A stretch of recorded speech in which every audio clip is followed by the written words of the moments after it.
quand Akadosh Baruch Hu, il a demandé à Moshe Rabbeinu de sortir les Bnei Israël d'Égypte, Moshe, il a posé une question bizarre. Il lui a demandé par quel nom je dois te nommer auprès des Bnei Israël. Vous savez que les noms divins, il y en a plusieurs. Le nom le plus connu, le tétragramme, Yud Ke Vav Ke. Si vous avez du mal à vous en rappeler, il est dans la chapelle personnelle de Louis XIV à Versailles. Il n'y a pas de crucifix. Ouais. C'est-à-dire que même lui, il n'a pas crucifié. Et donc c'est le nom connu. Il y a Elohim, il y a Eke, celui qu'on va voir. Il y a Rachon Vechanoun. Il y a plusieurs noms divins. Chaque nom divin, il correspond en vérité à une réalité d'Hachem qu'on peut percevoir. Maintenant, c'est écrit dans la Gemara, dans le Shabbat, qu'on apprend du pasouk Zekeli ve'anveu, ce pasouk qu'on dit tous les jours dans la Shira, Zeli ve'anveu, c'est mon Dieu et je l'embellirai. Et là-bas, Abba Shaul, il donne un enseignement incroyable.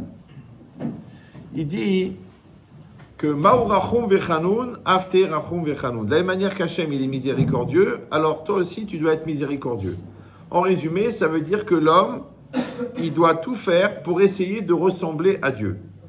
C'est-à-dire que toutes les qualités qu'on arrive à percevoir chez Dieu, eh bien, c'est important. Donc, tu as vu que Dieu, il est droit, il faut être droit. Tu as vu que Dieu, il aime la justice, il faut être dans la justice. Tu as vu que Dieu, il a une patience incroyable, il faut l'avoir.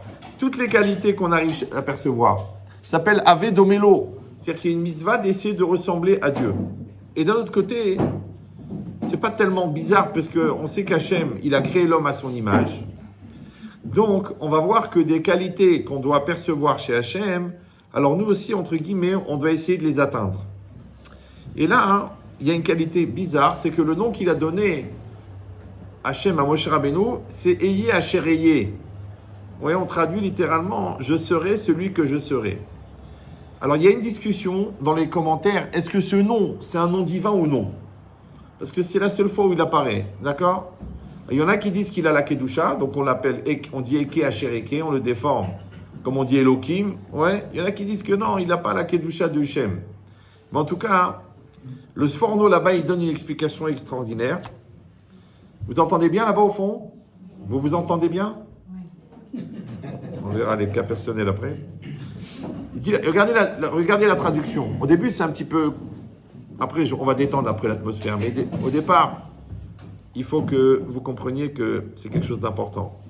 Comment il explique le Sforno, cette notion de « je serai celui que je serai » Il dit que Hachem, c'est un Aové Tamid, c'est un présent perpétuel, Al Inyan Echad, sur un seul sujet, Mitzadatzmo, en référence à lui-même.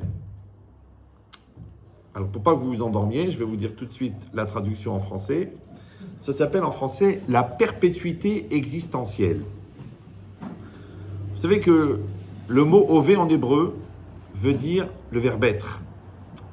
Et le mot, c'est la racine du verbe être, liyot. Le mot ové en hébreu, c'est aussi le présent. Parce que atid, c'est le futur, avar, c'est le passé, et ové, c'est le présent. Maintenant, la logique, c'est que une personne, elle doit être. D'accord? Par exemple, là, vous êtes. Moi, je suis. Vous êtes. En français, ça s'appelle exister. Exister, c'est ex à l'extérieur, isté, être. Donc, exister, c'est être à l'extérieur. Être à l'extérieur, ça veut dire que mon moi intérieur se réalise à l'extérieur. Maintenant, quand ton moi extérieur, celui qu'on voit, et le moi intérieur, ils sont les mêmes, en français, on appelle ça être soi-même. Vous êtes toujours là? Maintenant, il y a très peu de gens qui sont eux-mêmes. Parce que le problème, c'est que le développement du moi intérieur et du moi extérieur ne se fait pas à la même vitesse. Parce que le moi extérieur, il a l'âge que tu as depuis la naissance. Donc, quand tu as 40 ans, ton moi extérieur, il a 40 ans puisqu'il est né il y a 40 ans. Ça va? Mais le moi intérieur, des fois, il y a un gros décalage. C'est-à-dire que si tu te surprends toi-même à te conduire comme une gamine de 15 ans ou un gamin de 13 ans, ouais, encore cet après-midi, une dame, elle m'a appelé, elle me dit, oui, voilà, bon, j'ai très honte parce qu'il me dit que je suis nul, parce qu'il me dit que je suis moche, parce qu'il me dit que je suis grosse et parce qu'il me menace de divorcer toutes les 5 minutes. Alors, je ne sais pas quoi faire. Je lui ai dit, mais quel âge vous avez? Alors, elle m'a dit, j'ai 28 ans. 8 ans? Je dis non, 28 ans, 8 ans. Vous avez 8 ans. Elle me dit non, elle croyait que j'avais un problème d'audition. Ouais. Je dis mais si vous vous laissez faire, si vous laissez écraser, si vous les manipulez, si vous laissez que l'autre il décide pour vous parce que tu parles à celui-là et tu parles pas à celui-là, avec qui t'es au téléphone, passe-moi ton truc, je vais vérifier les messages, c'est que tu as 8 ans. D'accord? Tu vas me dire mais comment c'est possible qu'une personne de 28 ans, elle a 8 ans? Ben ça s'appelle le décalage existentiel. Ouais. Comme un papa, il m'appelle, il me dit Rabbi Shefrid, j'ai très honte. Ce Shabbat, je me suis bagarré avec mon fils. Bon, il y avait... À la synagogue, on a fait un beau kidouche, c'est-à-dire que j'avais bu trois quarts de boucha, et j'étais un peu excité, et mon fils, il m'a manqué de respect, ça veut dire qu'il voulait pas s'asseoir à table, et moi, je lui ai dit, baisse les yeux, il n'a pas pu mettre. Après, j'ai voulu lui mettre une baffe, il m'a mis une tannée, parce que c'est moi qui l'ai inscrit au Krav Maga, bon. Et on s'est battu, Shabbat après-midi, et j'ai honte, je me suis frappé avec mon fils. Bon, dès que j'ai dessoulé, je me suis rendu compte. Je lui ai dit, mais il a quel âge votre fils? Il a 14 ans. Et j'ai dit, alors c'est quoi le problème? Il me dit, je viens de vous dire que je me suis battu avec mon fils de 14 ans. Je lui ai dit, mais c'est normal. Il m'a dit, mais pourquoi? Je lui ai dit, parce que vous avez le même âge. Parce que normalement, tu as au moins 20 ans de différence. Donc tu as 34 ans. Lui, il a 14 ans. C'est-à-dire que tu as un recul de 20 ans. Mais si tu démarres au quart de tour, si tu te vexes, si tu te prends mal, ça veut dire que tu te conduis comme un gamin. Donc tu as 20 ans de retard de maturité. Parce que c'est ça la maturité. La maturité, c'est le recul que tu as par rapport à l'événement. Vous me suivez ou non? Comme des gens qui disent c'est assourd, c'est du gazelle, c'est pas bien, c'est écrit dans la Torah. Mais dès qu'on arrive à 100 000 euros, ça devient une mitzvah de voler. En bataille, c'est pas une mitzvah de faire tomber toute la France dans le panneau. Il y a bien des gens qui vont continuer à utiliser une chaudière au fioul. Ouais. Mais l'idée, c'est ça. L'idée, parce que je sais que vous avez tous besoin d'énergie renouvelable. Ouais, c'est logique. Mais l'idée, c'est que dans l'événement, c'est que dans l'épreuve qu'on va voir en vérité quel est ton âge. Vous me suivez ou non? Comment tu te conduis? Comment on dit Katan en bodat, l'enfant il n'a pas de conscience, il n'a pas de maturité. Aval, gadol omed al gabav, il y a un adulte au-dessus de lui. Donc quand tu veux traverser la rue avec ton fils de 6 ans, lui il se prend pour Spider-Man, il veut courir, tu dis oh, il y a des voitures. Tu regardes à droite, tu regardes à gauche. Ok, alors pourquoi quand ta femme elle t'énerve, hop, tu la déchires? Où il est l'adulte qui gère le gamin? Vous me suivez ou non? Parce que c'est ça le sujet. Le sujet, c'est est-ce que je suis un adulte ou est-ce que je suis un enfant? Maintenant, comment on dit un adulte en hébreu? Gever. Et Gever, ça vient de Gibor. Gibor, c'est quoi? C'est la force, c'est la maîtrise. Donc, à chaque fois que tu es en maîtrise, tu t'appelles un adulte. Et à chaque fois que tu perds le contrôle, tu t'appelles un gamin. Ou là, une gamine. Une femme aussi, elle me téléphone, elle me dit « Rabbi Shefrid, j'en peux plus, ma fille me pousse au divorce, elle me stresse, elle me pousse à la dépression, il faut voir comment elle me parle, il faut voir comment elle me regarde, elle me prend de haut. » Bon, moi je l'ai écouté, madame, je peux comprendre, ça existe, bon, il y a des caractères et tout, bon. Vous savez, je suis parti à Los Angeles pour quitter ma belle-mère et elle a exactement sa gueule. Je suis poursuivi, c'est une malédiction, ouais. Je lui dis, mais quel âge est là votre fille? Elle me dit 4 ans et demi. Mais comment 4 ans et demi? Elle est dans son petit parc là. Ouais. Et elle baisse pas les yeux. Elle est cassera. Ouais. Et toi, tu lui dis, alors? Et elle t'écoute pas. Elle dit non. Et à la fin, c'est toi qui baisses les yeux. Question, laquelle des deux qui a 4 ans? Parce que toute la vie, c'est ça. C'est influenceur, influencé. Ouais. Toi, tu es un bon vendeur. Ça veut dire quoi? C'est que tu arrives à faire rêver le client sur ton produit. Lui, il a besoin de rêver, donc il adhère. Donc toi, tu as une pression de 140 kilos, barre. Lui, il a une pression de 62. Il va suivre. Parce qu'il y a le convaincu et il y a le convaincu. Oui. Toute la vie, c'est comme ça. Toi, tu es le père. Donc, tu es le repère. Donc, l'enfant, pour lui, tu es un père, tu es un repère. Mais s'il voit que le père, il se perd, parce qu'il le voit prendre des vitamines, bon, il dit que c'est pour se détendre, qu'il a besoin de se fixer une ligne. Et il l'aspire parce qu'elle est blanche. Je dis, mais papa, qu'est-ce que tu fais? Ah, c'est du sucre glace, mon fils. Tu peux pas, t'es le père. Le père n'a pas le droit d'être nul, n'a pas le droit d'être débile, n'a pas le droit d'être fatigué. L'autre jour, il y a un papa, il vient me voir. J'ai fait un Shabbat plein de nuit, là, de Boulogne, là. Ouais. Il vient voir, il me dit, Rabbi Chetrid, j'ai 6 enfants, ils sont nés l'un après l'autre, je suis fatigué, vendredi, je m'écroule, j'en peux plus. Je dis, écoute, je te comprends, je suis avec toi, je t'aime, mais il y a une seule chose que je vais te dire. Il me dit, quoi? Il me dit, l'option baisser les bras n'est pas dans le contrat. Wallo, il n'y a pas. Prends des forces, dors une bonne nuit, ouais, lis des livres sur la simha, fais tchouva, ouais, moi t'es déjà religieux. Mais il n'y a pas baisser les bras. Il n'y a pas j'en peux plus, c'est trop dur, je renonce, c'est trop difficile. Qu'est-ce que tu veux? Dis-moi, ils sont nés, ils sont vivants. Il y en a, une fois, ils sont venus en Shalom Bayit parce qu'il avait des gros problèmes. Le gars, c'est un chef d'entreprise, 19 sociétés, 4000 employés, chiffre d'affaires, babadada. Il arrive comme ça, genre patron. Il me dit, écoutez, monsieur le rabbin, c'est pas la peine de perdre le temps. D'accord? Moi, je suis un patron. Je rentre à 8 heures, je suis fatigué. D'accord? J'ai fait 900 000 euros par jour, je suis fatigué. Donc, moi, ce que je veux, c'est très simple. Vous dites à ma femme, ils sortent à 5 heures. Alors, la douche, le repas, les devoirs, au lit. Quand je rentre, la télé, le Rav Yitzhak Daniel, Jack Daniel, On the Rocks, et là, je peux me détendre. Je dis, en fait, votre problème, c'est que vos enfants sont vivants. Il m'a dit, oui, Je dis, il y a une solution. Vous achetez un pistolet avec un silencieux, il ne faut pas les choquer. Vous mettez un coussin sur chacun, une balle dans la tête. Vous vous débarrassez des corps, il y a des solutions.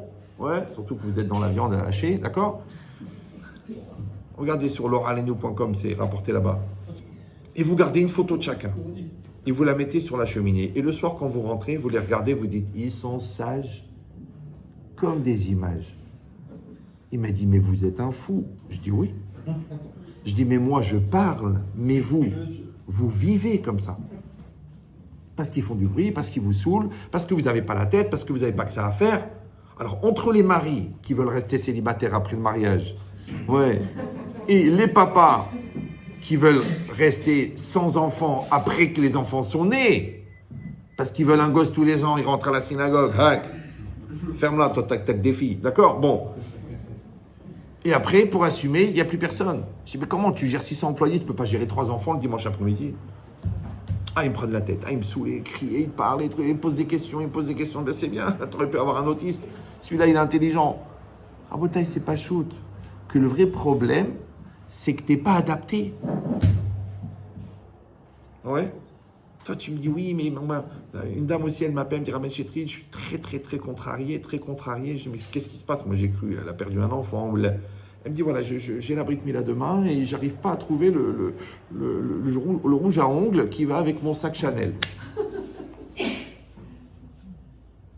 J'allais lui dire, vous avez perdu l'occasion de mourir la veille, c'est dommage, mais bon. Je dis, mais ça veut dire quoi, madame? Vous êtes contrarié. Mais dans contrarié, il y a trarié.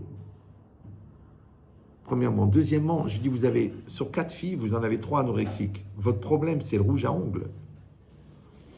Il y a 2 solutions. Soit elle est tellement khmara que dans le film, elle aurait pu jouer les 2 rôles, la belle et la bête. Khmara yafa. Soit elle est dans un tel déni de difficulté d'assumer 3 anorexiques qu'elle est obligée de se mettre la tête dans des bêtises. Mais dans les 2 cas, entre celui qui se bagarre avec son fils de 14, celui qui refuse de s'occuper de ses enfants parce qu'il est soi-disant, il a des clients, celui qui se prend la tête avec ses filles parce qu'elle a peur de les assumer, dans les 3 cas, c'est un problème d'immaturité. Et c'est quoi la maturité? Oui, c'est que tu es adapté à ta réalité. Maintenant, je vous donne un exemple facile, tout le monde peut comprendre. Quand quelqu'un il est en classe de première, à la fin de l'année, normalement, il passe en terminale. Quand est-ce qu'il est passé en terminale? Eh bien, le jour du conseil de classe, Monsieur Bénichou est admis en terminale. Non. Pendant le dernier trimestre, parce que c'est là qu'il a vraiment bossé. Non.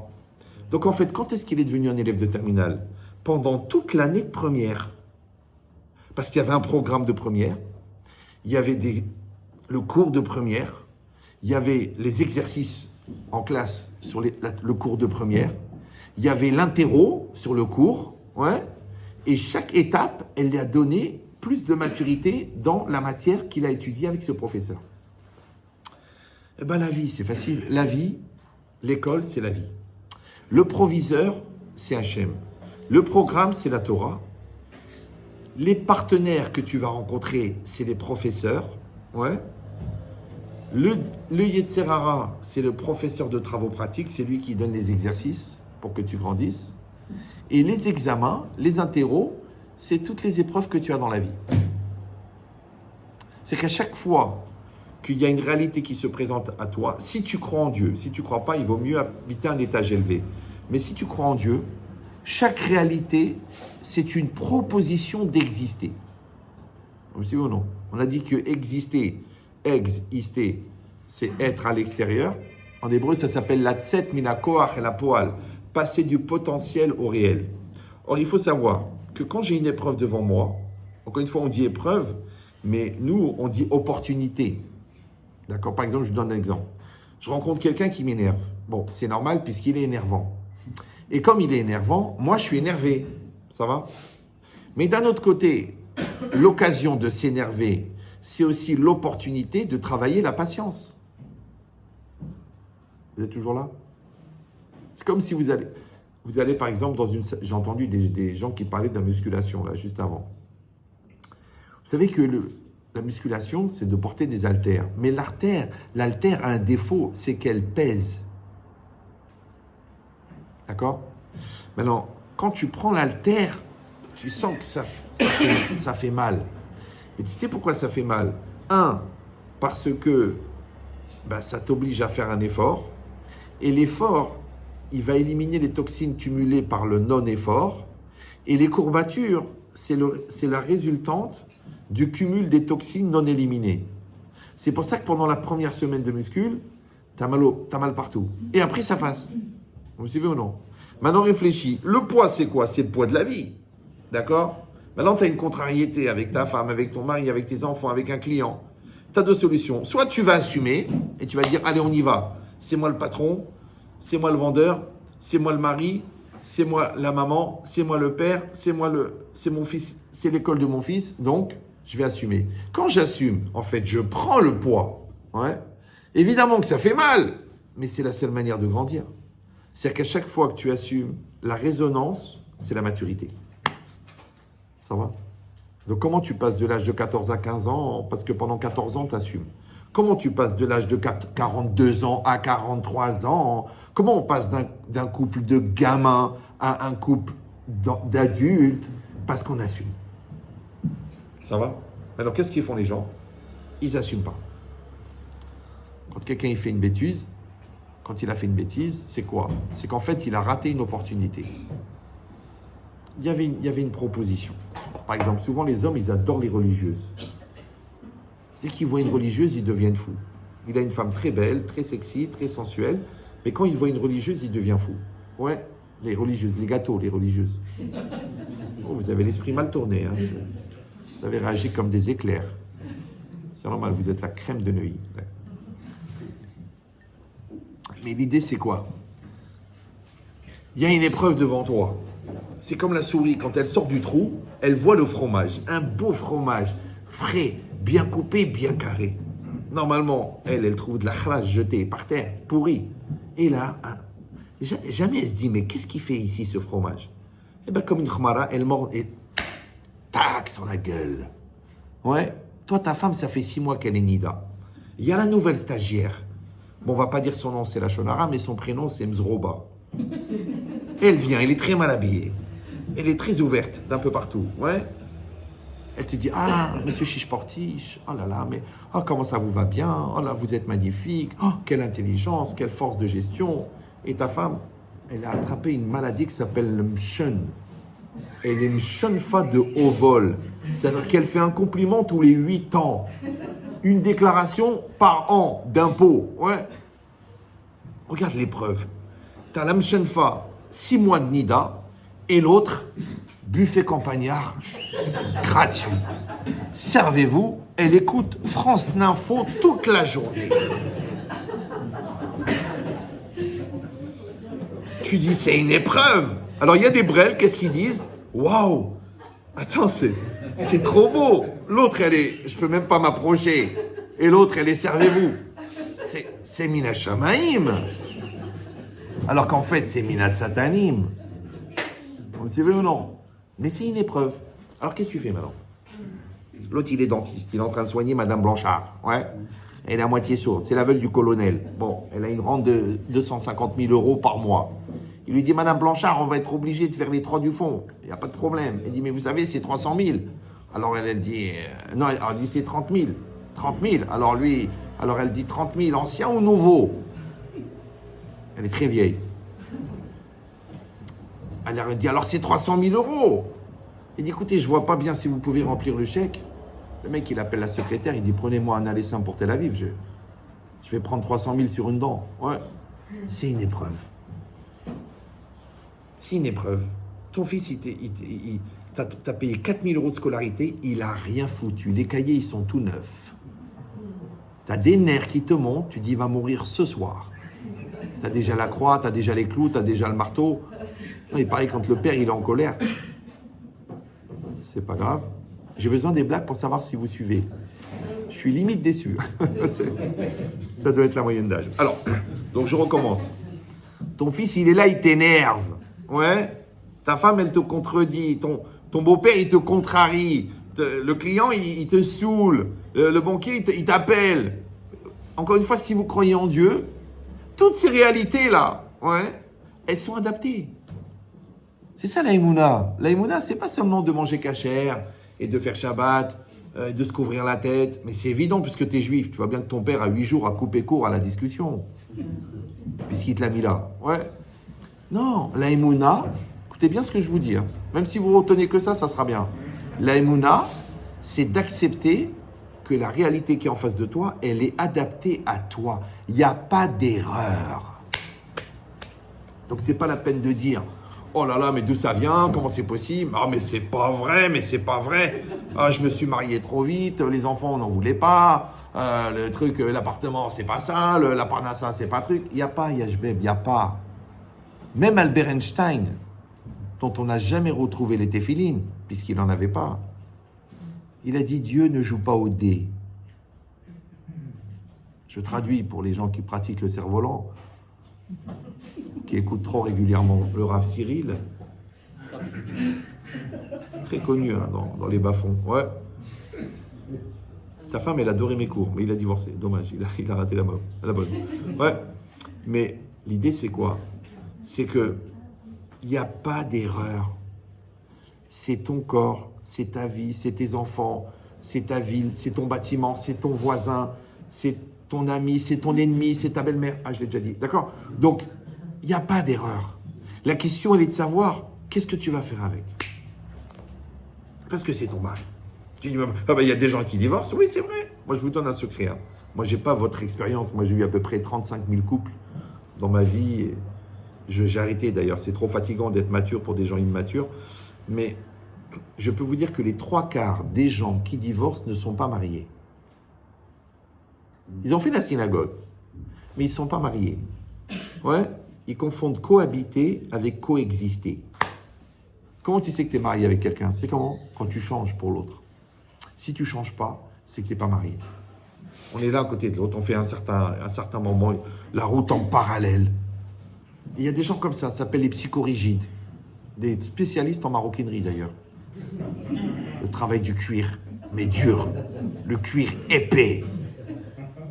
Tu dis, mais chérie, il faut que tu changes, tu cries trop sur les enfants, tu m'écoutes jamais, tu parles pas, t'es mchen. Il dit, je ne changerai pas, je suis comme mon père, il n'a jamais changé. Ok, mais ta mère s'est pendue, c'est vrai.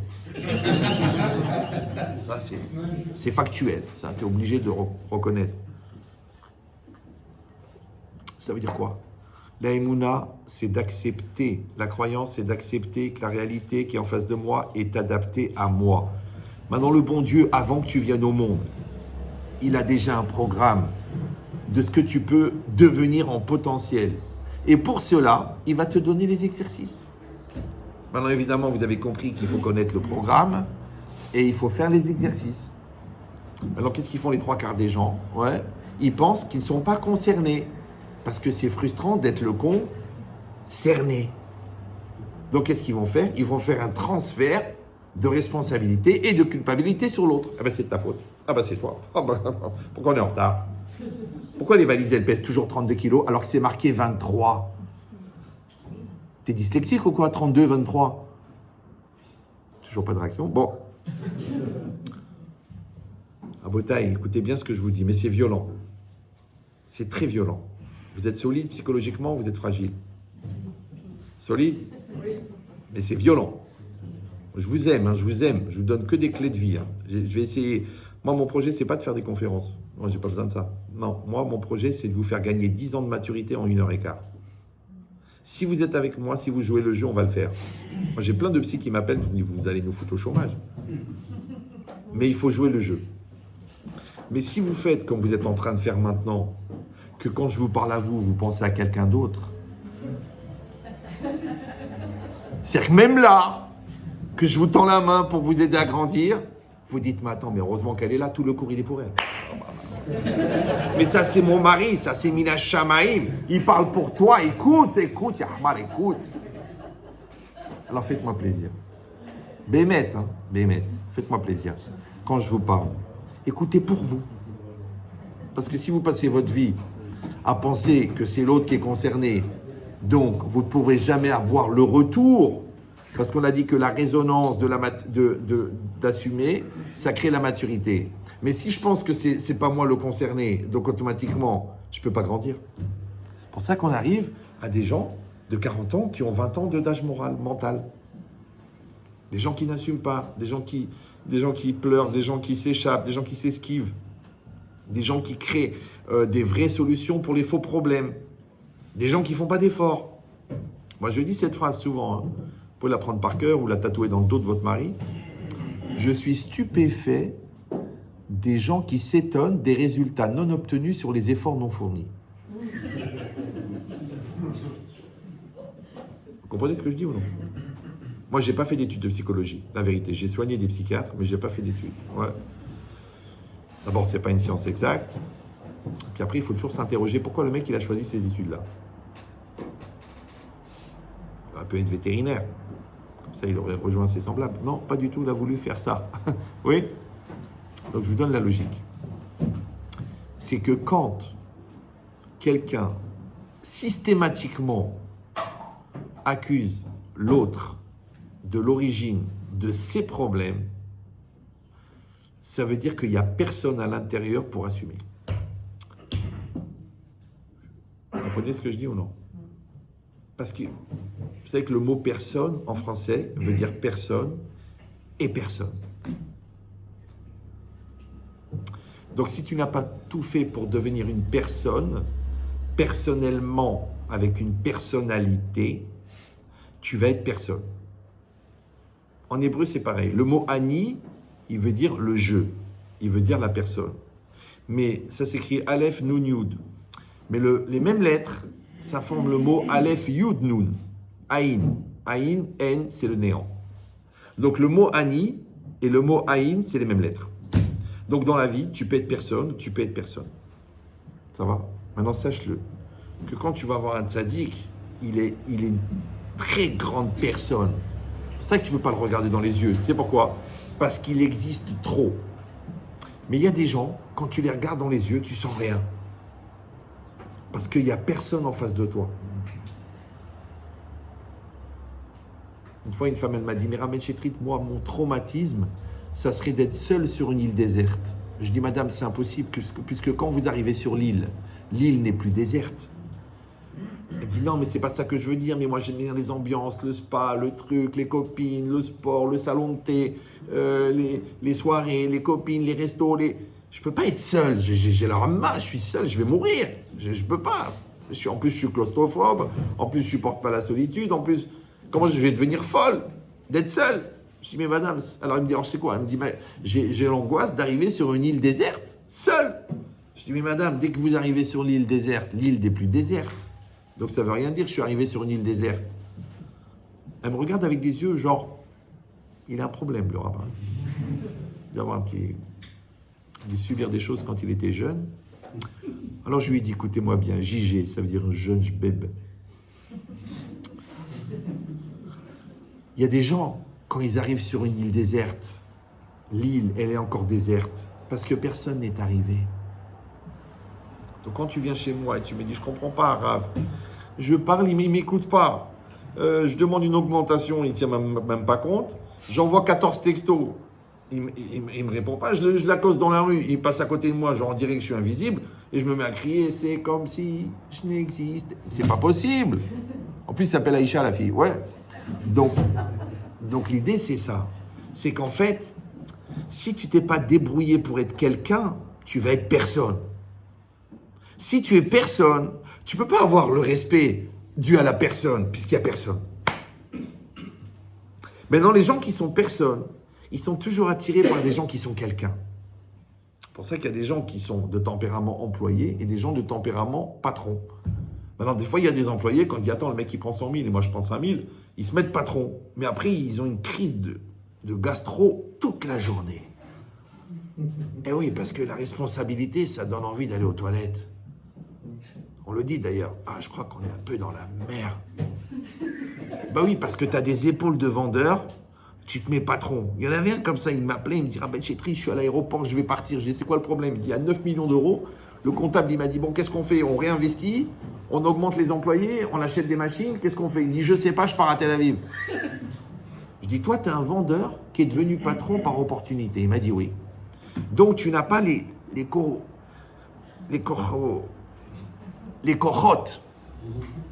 En hébreu, les forces.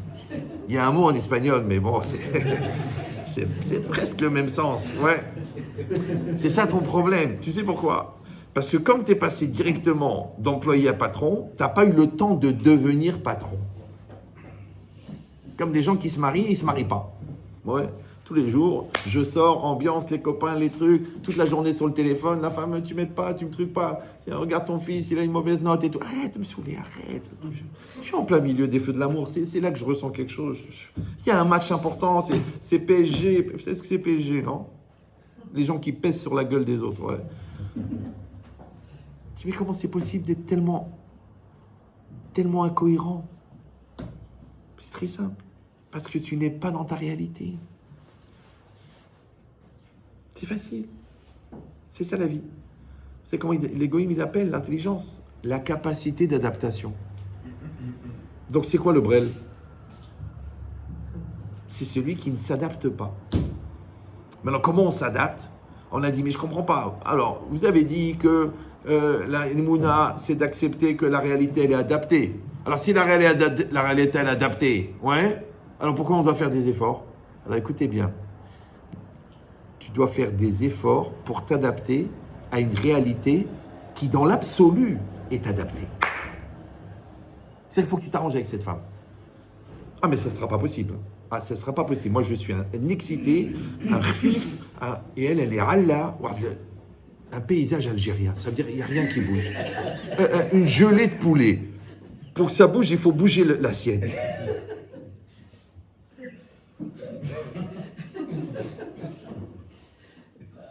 C'est vrai, tu vois des couples, des fois, on dit, heureusement que j'ai fait des études de zoologie, la vérité. Le mari, on dirait l'épagnol breton, et la femme, un papillon. Tu t'imagines la gueule des gosses, tu te dis, comment ils se sont mariés ces deux-là? Ils n'ont rien à voir. Alors, ça s'appelle la différence. Maintenant, la différence, quand tu l'utilises, ça devient la complémentarité. Mais la différence, quand tu la subis, ça devient la souffrance. Parce que justement, toi, qui est très FIFA, très ta, ouais, qui c'est qui te calme? Qui c'est qui te dit, chérie, on va pas acheter 3 appartements le même jour à Eilat? Ok, il y a l'argent, mais c'est pas parce que c'est un bon vendeur que tu dois tout signer. Heureusement qu'il est là pour te calmer. Ok, il y a le nouveau sac Chanel qui est sorti, t'es pas obligé de l'acheter. Ah, mais si, toutes mes copines, elles l'ont. Donc toi, t'es FIFA, lui, il est Allah. Les deux, c'est complémentaire. Imagine, le gars, il est là, il est en train de regarder il regarde la télé. Tu sais pas, il est vivant, il est mort, c'est impossible de savoir. Il n'y a qu'un doigt qui bouge. Et puis à un moment, il y a un beau paysage sur les Seychelles. il y a un reportage. Il dit à sa femme, ça serait bien si on partait aux Seychelles. Tu comptes jusqu'à 4, je ne peux pas vous la faire, c'est la tornade blanche. La femme, elle se lève, elle va dans la chambre, elle fait les valises, elle appelle sa mère, elle place les gosses, elle appelle l'école, elle envoie des emails, elle prend les billets, elle prend le taxi, elle prend le truc. Je compte jusqu'à 4. Et lui, il se lève, il ne voit pas sa femme. Il la cherche dans la maison, il ne la trouve pas. Il la trouve devant la porte de l'ascenseur en maillot de bain, avec le tuba, le masque. Elle dit, les enfants sont placés, les billets sont pris, le booking, il est fait, le taxi est en bas, on y va. Et lui, il la regarde, il lui dit, c'était juste une idée. Tu dis, comment ils vont faire les deux? Vous avez compris ou non? Premièrement. Deuxièmement, et ça c'est plus compliqué, c'est que le Rabbi Yaakov Amdin, au début de la Gemara Sota, il dit qu'en vérité, vous savez que l'homme et la femme, ils ont la même neshama. Vous êtes au courant? Non? Et ouais, sortez un peu. Il n'y a pas que la yeshiva. Ouvrez vos yeux. Orthodoxe. Les enfants et les parents n'ont pas la même neshama. Les professeurs et les élèves n'ont pas la même neshama. Les patrons et les employés n'ont pas la même neshama. Mais l'homme et la femme, c'est la même neshama qu'on a coupée en deux. La moitié, on l'a mis dans un corps d'homme, la moitié dans un corps de femme. Après, Zivou Grishon, Zivou Cheni, si vous voulez un jour, je vous ferai un cours sur ça. Mais l'idée, c'est quoi? C'est qu'en fait, tu as devant toi ta moitié. Maintenant, vous savez, la moitié, c'est comme les aimants. Vous prenez un aimant, vous le cassez en deux. Quand vous les approchez, tu prends un bel aimant de 4 kilos. C'est une marque qui s'appelle Taboz. Ouais. Quand tu approches les deux morceaux, ils font comme ça. Tu mets ta main, le doigt, il est parti. Mais les mêmes deux morceaux d'aimant qui s'attirent, écoute bien, quand tu les retournes, ils se repoussent. Vous me suivez ou non? C'est-à-dire que, en fait, vous savez ce qui nous repousse le plus l'un de l'autre, c'est qu'on se ressemble. Maintenant, soit on se ressemble par complémentarité, comme la bouteille et le bouchon, c'est différent, mais tu vois bien que ça marche ensemble. Soit par mimétisme. Il y a des gens, tout le monde, vous êtes frères et sœurs? Non, mari et femme. Ah, c'est incroyable. Oh là là, mais vous vous ressemblez, mais mimétisme. Les deux, ils avancent en même temps. Ouais. Encore une fois, dans les deux cas, il y a un travail à faire. Comment ça s'appelle en hébreu? Le hamal. Ouais. En informatique, ça s'appelle HTML. En arabe, c'est HTML. Ouais. Comment tu vas faire? À Botaï, c'est pas shoot. Que la réalité, elle est adaptée à nous, mais nous, on passe notre vie à s'y adapter. Donc, je vous donne le secret. Quand tu viens au monde, pendant 20, 25, 30, il y a des retardataires, tu dois faire un travail personnel. Tu dois construire ton équilibre, ta pensée, ton niveau intellectuel, ton niveau professionnel, ton niveau religieux, ton équilibre mental, choisir ta lessive, Ariel ou Homo. En ce moment, ça mousse beaucoup dans les familles, ouais. Ça, c'est en tant que célibataire. Tous les choix que tu n'as pas finalisés, ne t'en fais pas. Tu les épouses. Vous me suivez ou non? Parce que mais avec Zivogi, Hachem écrit des couples. C'est quoi le couple? C'est le complémentaire. Comme là, tu as une prise mâle, tu la mets où? Dans la prise femelle, le courant passe. Tu dis, mais quand tu les regardes les deux, ça n'a rien à voir. Et ça passe. Donc, tout ce que tu n'as pas réglé en tant que célibataire, tu vas l'épouser. Donc, toi, le grand nerveux, soit tu vas épouser une plus nerveuse ou une Allah totale. Toi, le menteur, mais de chez menteur, tu vas épouser la tzadékette qui ne mange jamais. Quelle heure il est? 11h14, 11h15, 11h16. Mais écoute chérie, c'est pas grave. Non! Tu vas mourir. Tu vas mourir. Et c'est ça le but, que tu meurs. Bah oui, parce que la seule manière de faire vivre le bon qui est en toi, c'est de tuer le mauvais. Maintenant, les gens qui veulent grandir, ils vont être obligés de tuer le mauvais. Les gens qui ne veulent pas grandir, ils vont mourir de leur vivant. Parce qu'ils n'ont pas voulu mourir. C'est la Gemara dans Tamid. Arotse lichiot yamout. Celui qui veut vivre, il doit mourir. Maintenant, c'est quoi mourir? C'est pas mourir, Chazvé Shalom, Pantin, Benamou, les bougies. Non. Mourir, c'est que le mauvais en toi, il va mourir. Le défaut en toi, il va mourir. Parce que pour créer un homme courageux, une femme courageuse, il faut tuer un glandeur, une glandeuse. Pour créer quelqu'un d'intelligent, il faut tuer un brêle. Pour créer quelqu'un qui sait ce qu'il veut, il faut casser le timide et le manque de confiance en soi. Donc ça veut dire, tu as vu combien de personnes il faut tuer en toi pour être bon? Maintenant, la personne que tu épouses, bizarrement, ouais, elle est le complémentaire. Par exemple, toi, tu as le bagou, tu parles, tu es un vendeur, tu fais la star, tu arrives quelque part, on dirait que c'est toi le bar mitzvah. Comment il a fait le mec, il arrive? Alors Maurice, tiens là, on se voit, je m'en ai pas, quel bonheur, oh non, non, j'étais un Monaco, il faut voir. Même l'orchestre, il a arrêté de jouer, tout le monde l'écoute. Ouais. C'est la star, mais pas n'importe quelle star, la star. Ouais. Et il a une femme, la discrétion. Ça déquête. La Marie. Tu dis bonjour. Comment c'est possible? Lui, c'est le feu d'artifice. Et elle, c'est la mer Baltique. Ouais. La nuit. Ouais. Comment c'est possible? Ça s'appelle la complémentarité. Lui, par exemple, ils vont avoir un problème. Donc elle n'arrive pas à parler, lui, il parle trop. Maintenant, pour faire changer l'autre, il faut changer soi-même. Donc quand toi, tu lui dis, mais je comprends pas, pourquoi tu parles pas, mais sois cool, mais détends-toi, mais on s'en fout, mais vis ta vie, mais kiffe, mais chire, mais regarde le voisin, comment il est beau. Donc, alors, elle est coincée. Lui, il est trop cool. Ouais. Maintenant, lui, il est trop cool. Pourquoi? Parce qu'il fait un jeu, il fait le clown. Parce qu'il a quelque chose derrière qui est... L'Agma a dit, celui qu'on voit trop ses dents, c'est qu'il est fou. C'est celui qui sourit trop, qui rigole trop, c'est qu'il a un truc à cacher. On dit le clown triste, c'est un syndrome. Ouais. Donc, lui, maintenant, il voudrait qu'elle soit bien dans sa peau, il voudrait qu'elle soit heureuse, il aime sa femme. Et elle est coincée de chez coincée. Bon, je ne sais pas ce qu'elle a subi avec son cousin quand elle avait 6 ans, mais en tout cas, il y a un truc qui a bloqué le flux existentiel. Ok. Maintenant, lui, il lui parle, elle n'écoute pas. Donc, qu'est-ce qu'il fait? Il parle sincèrement, il ouvre son cœur, ouais, il pleure. Et d'un seul coup, elle dit, mais non, mon amour, je ne veux pas que tu souffres. Elle se met à parler. Donc, lui, il s'est bouleversé. Donc, en fait, qu'est-ce qu'il a fait? Il a existé, son vrai moi, il a existé. Et le meilleur encouragement à l'existence de l'autre, c'est l'existence personnelle. Comme moi, par exemple, là, vous me voyez là, je suis en train d'exister pour vous. Maintenant, mon projet, c'est quoi? C'est vous, que vous existez pour vous, pas pour moi. Moi, je n'ai pas besoin d'avoir un club, ouais. Mais que vous existez pour vous. Vous voyez cette logique? Maintenant, lui, il s'est tué pour elle. Et du coup, elle se met à parler. Et elle, d'un seul coup, ouais, elle arrive à parler. Et lui, d'un seul coup, il a compris que, en fait, ça marche seulement quand il parle vrai. Donc, maintenant, il réfléchit avant de parler. Il ne parle pas pour rien.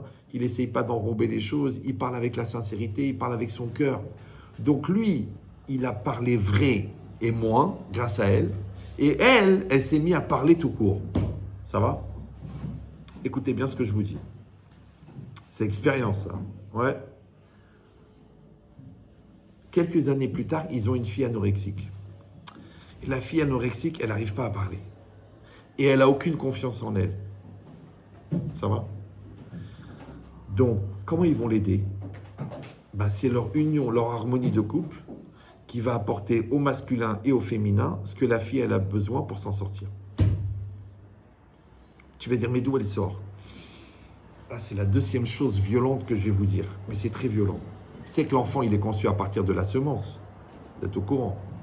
La semence, d'après le Ramban, elle est constituée à 99% de pensée. La pensée, c'est pas genre l'activité intellectuelle, l'activité cognitive. Là, je suis en train de parler, vous êtes en train de penser. Non. La pensée, c'est la machashava, qui vient du mot chashuv, qui veut dire important. C'est-à-dire votre intime conviction. Pas ce que vous réfléchissez, mais ce que vous êtes devenu, ce qui est inscrit dans votre profondeur, dans votre moi profond. Votre moi profond, oui, eh bien, il est reproduit dans la semence. Donc l'enfant, il ressemble à ce que tu es vraiment, pas ce que tu montres, pas ce que tu espères, pas ce que tu crois, pas ce que tu souhaites, ce que tu es. Ça s'appelle l'ADN. C'est pour ça qu'on ne peut pas tricher, parce que l'ADN, c'est Aleph, Dalet, Nun, avec le Yud de la Chorma, ça fait Adonai. Il n'y a pas où aller, Baba. Adonakol. C'est pour ça que si on trouve ton ADN sur une scène de crime, même si tu es un cousin du commissaire, tu vas apprendre toutes les langues du Maghreb. D'accord? Donc cette logique-là, ça veut dire que, encore une fois, tout ce que je vis, si je l'assume, ça s'inscrit en moi. Ce moi, ouais, il s'inscrit dans ma pensée. Ma pensée profonde, elle s'inscrit dans la semence. Et la semence, je le mets dans le ventre de la femme. avec la semence de la femme. Et l'enfant est né. Tu me dis d'où il sort ce brel? Mais c'est pas possible d'être débile à ce point. N'oubliez jamais, le professeur Wallo, c'est un très grand professeur anglais. Il n'a pas dit grand-chose, mais il a dit des choses importantes. Il a dit les pommiers font des pommes, les poiriers font des khmar, les poiriers font des poires, mais les khmariers, ils font des khmar. Même c'est connu, même chez les goïms. Tu prends un prof de physique avec une prix Nobel de mathématiques, le gosse, il a un QI incroyable. Tu prends une droguée prostituée avec un alcoolique, tu vois la gueule du gosse, tu as compris d'où il sort. Il n'y a pas d'erreur. Vous avez compris ou non?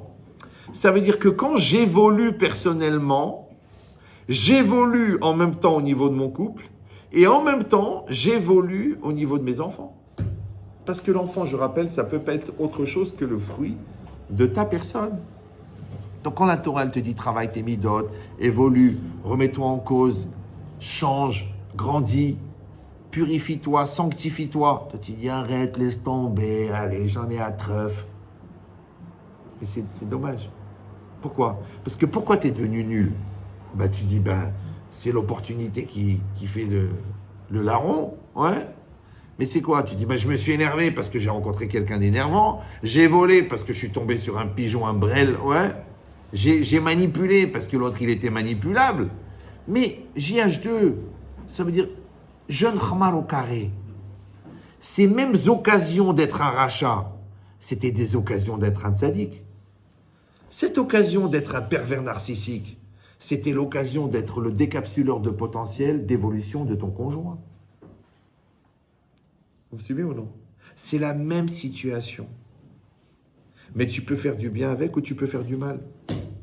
Alors qu'est-ce qu'ils font les gens? Ils font du mal et après ils légitimisent le fait qu'ils ont fait du mal parce que il y a eu la situation.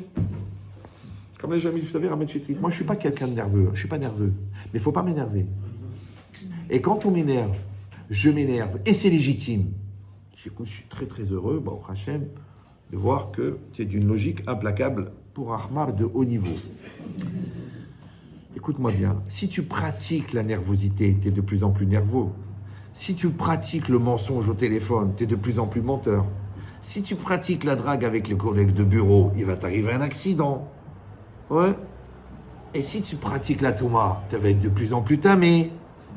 C'est logique. Si tu pratiques la dépression, tu vas être de plus en plus en dépression. C'est la vie. Je sais pas, j'essaie de vous expliquer les choses le plus clairement possible. C'est que tu ne peux pas devenir autre chose que le fruit de tes actions. La personne, elle cuisine avec le cœur, la bouffe, elle est bonne. La personne, elle cuisine avec ses pieds, parce qu'elle ne veut pas cuisiner, parce que ça la saoule, parce que c'est le gâteau de ta mère qu'elle s'étouffe avec. Bizarrement, la bouffe est dégueulasse. Mais c'est dégueulasse. C'est un plat connu chez les Polonais, ça s'appelle du goulash. C'est des goulash. Mais c'est des goulash. Je dis, mais c'est pas possible. Ouais. Mais l'idée, c'est quoi? C'est que quand tu cuisines avec le cœur, ouais, donc tu donnes le meilleur de toi-même, la bouffe, elle est bonne. Ça va? Mais quand tu te débarrasses parce que ça te saoule, parce que tu n'as pas envie de préparer Shabbat, bizarrement, la viande, elle a un goût bizarre, la salade, elle est trop salée, les endives, elles sont amères. Pourquoi? Tu dis, mais je suis maudite, t'es pas maudite, mais t'as pas la bonne volonté. Et dans tout, c'est pareil. Tu vas voir le client, tu penses qu'au fric, le fric. Bizarrement, il est pas rassuré, le mec. Toi, tu dis, j'oublie l'argent. Moi, je veux l'aider, je veux lui offrir un produit, je veux lui offrir un service, je veux qu'il sorte content, je veux qu'il sorte gagnant. Le mec, il est rassuré, il signe. Tu penses qu'au fric, il dit, écoutez, j'ai besoin de réfléchir. C'est bizarre. Hein? Toute la vie, c'est comme ça. Parce qu'on exprime ce qu'on est. Pour ça, plus tu deviens bon à l'intérieur, plus tu vas produire du bon. Mais si tu es tordu, tu vas produire du tordu. Après, tu dis, ouais, j'ai pris 20 000, j'ai pris 100 000, j'ai pris 400 000. Qu'est-ce que tu as pris, baba? Tu avais un problème respiratoire. Bon, tu as pris du CO2.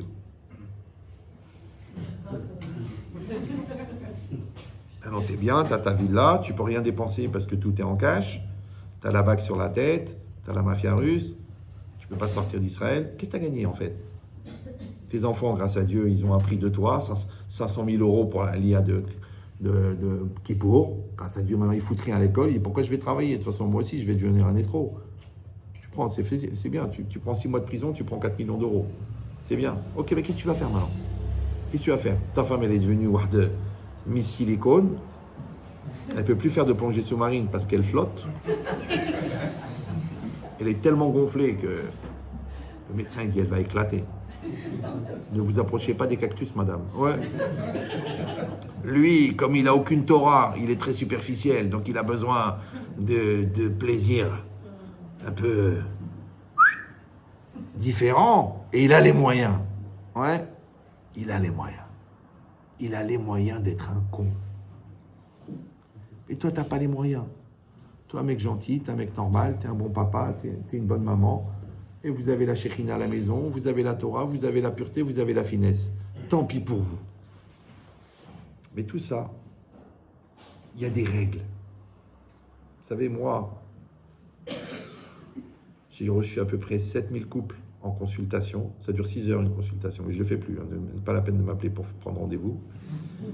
Et peut-être 30 000 au téléphone. À peu près 3-4 par jour. Ouais. Je peux vous dire, ne le prenez pas mal. Tu sais, je vois un couple marcher, je vois comment ils se regardent, je vois le niveau d'électricité, je vous raconte leur intimité. Je suis un peu spécialiste, mais je n'allume pas l'ordinateur, sauf sur demande. Ouais. Mais le gaspillage. Vous savez, les gens, ils ont tout pour être heureux, mais ils se prennent la tête pour des bêtises. Pourquoi? Parce que chaque mitzvah, elle a son Yetzer Hara. Le Gaon de Vilna, il dit, quand tu veux savoir c'est quoi une mitzvah, c'est quoi le principal de la mitzvah, tu regardes où est-ce que le Yetzer Hara t'empêche d'aller. Par exemple, le Kriyat Shema. Vous savez, il faut lire le schéma, 2 fois par jour. Eh bien, la mitzvah, c'est de lire chaque lettre. Eh bien, le Yetzer Hara, c'est de lire vite, d'avaler les mots, de penser à autre chose. Ouais. La prière, la Hamida, le principal, c'est quoi la mitzvah? C'est la concentration. C'est quoi le Yetzer Hara? T'es déconcentré. La mitzvah de la sniout, c'est de ne pas devenir un shawarma vivant. Ouais, Yetzer Hara, je vais tout montrer. C'est normal. Eh bien, la mitzvah dans le couple, écoutez bien, c'est une définition. La mitzvah dans le couple, c'est de faire 1. Donc le Yetzer Hara, c'est de faire 2. D'accord? Maintenant, comment on reconnaît le Yetzer Hara? Parce que c'est irrationnel. Irrationnel, c'est que s'il n'est pas rationnel. Rationnel, c'est ce qui va selon la raison. Et la raison en hébreu, ça s'appelle le da'at. Donc quand tu vois que tu fais quelque chose qui n'a aucun sens, ouais, ta femme, elle a fait 14 salades, tu dis, il n'y a pas les fenouilles. Écoute chérie, il y a 14 salades. Oui, mais il n'y a pas les fenouilles. Bon, bah c'est pas grave, il y a 14 salades. Ouais, mais ma mère, elle n'oubliait jamais les fenouilles. Mais le Shabbat d'après, elle te met la table vide avec les fenouilles. Elle dit, chut, il y a les fenouilles. À Botaï, ça fait nouille de demander les fenouilles quand il y a 14 salades. Quand elle t'a fait 6 enfants, tu dois fermer ta gueule pendant 6 générations. Et toi, qu'est-ce que tu fais? Elle dépense trop. Mais après, si elle ne dépense pas, pourquoi tu gagnes? Vous savez que la femme, elle a une mitzvah de pudeur. Vous savez pourquoi? Parce qu'elle est toujours à découvert. Mais d'un autre côté, quand la femme, elle dépense, toi, tu gagnes.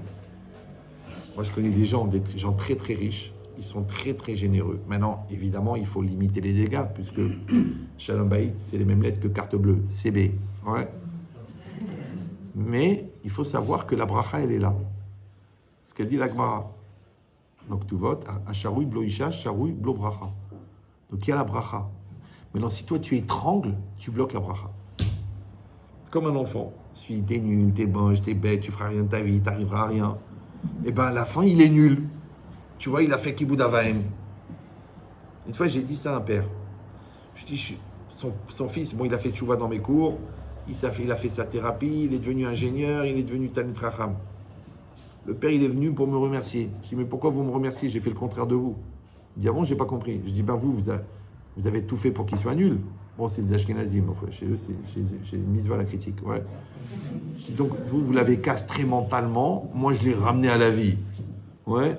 Je vous pose une question, juste, je lui ai dit, c'est pour ma culture personnelle, ma culture psychiatrique personnelle. Écoutez bien, je lui ai dit, dites-moi, quand vous avez vu qu'il a réussi, alors que vous étiez convaincu qu'il allait rater, est-ce que quelque part, vous n'avez pas été un peu déçu? Vous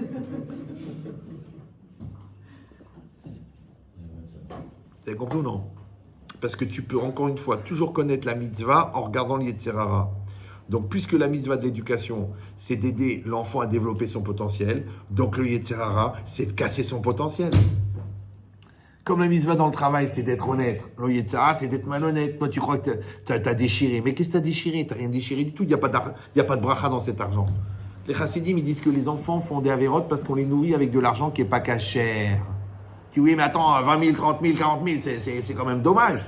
Le mec, il a tellement de fois ouvert le même client, parce qu'il a fait les volets roulants, il a fait les fenêtres, il a fait la clim, l'isolation, la hababa. Le mec, tellement il l'a ouvert qu'à la fin, ils lui ont installé une fermeture éclair. Il a dit ça. Je vais encore l'ouvrir le mois prochain. Ça. En plus, c'est lui qui a la boîte de crédit. Donc, je te dis pas, le mec, il a fait un surendettement à 3000%. Et il est content, il est bien, il est là. Ah, il faut voir ce que je lui ai mis, il faut voir ce que je lui ai mis. Mais qu'est-ce que tu lui as mis, Yabrel? Qu'est-ce que tu lui as mis? À Botaï, je vous rappelle que si tu as, grâce à Dieu, une belle clientèle et que tu as roulé beaucoup de gens, je vous le dis vraiment avec amour, s'il y a 10 000 goy qui prient tous les matins pour que tu meurs, tu vas pas attraper une grippe.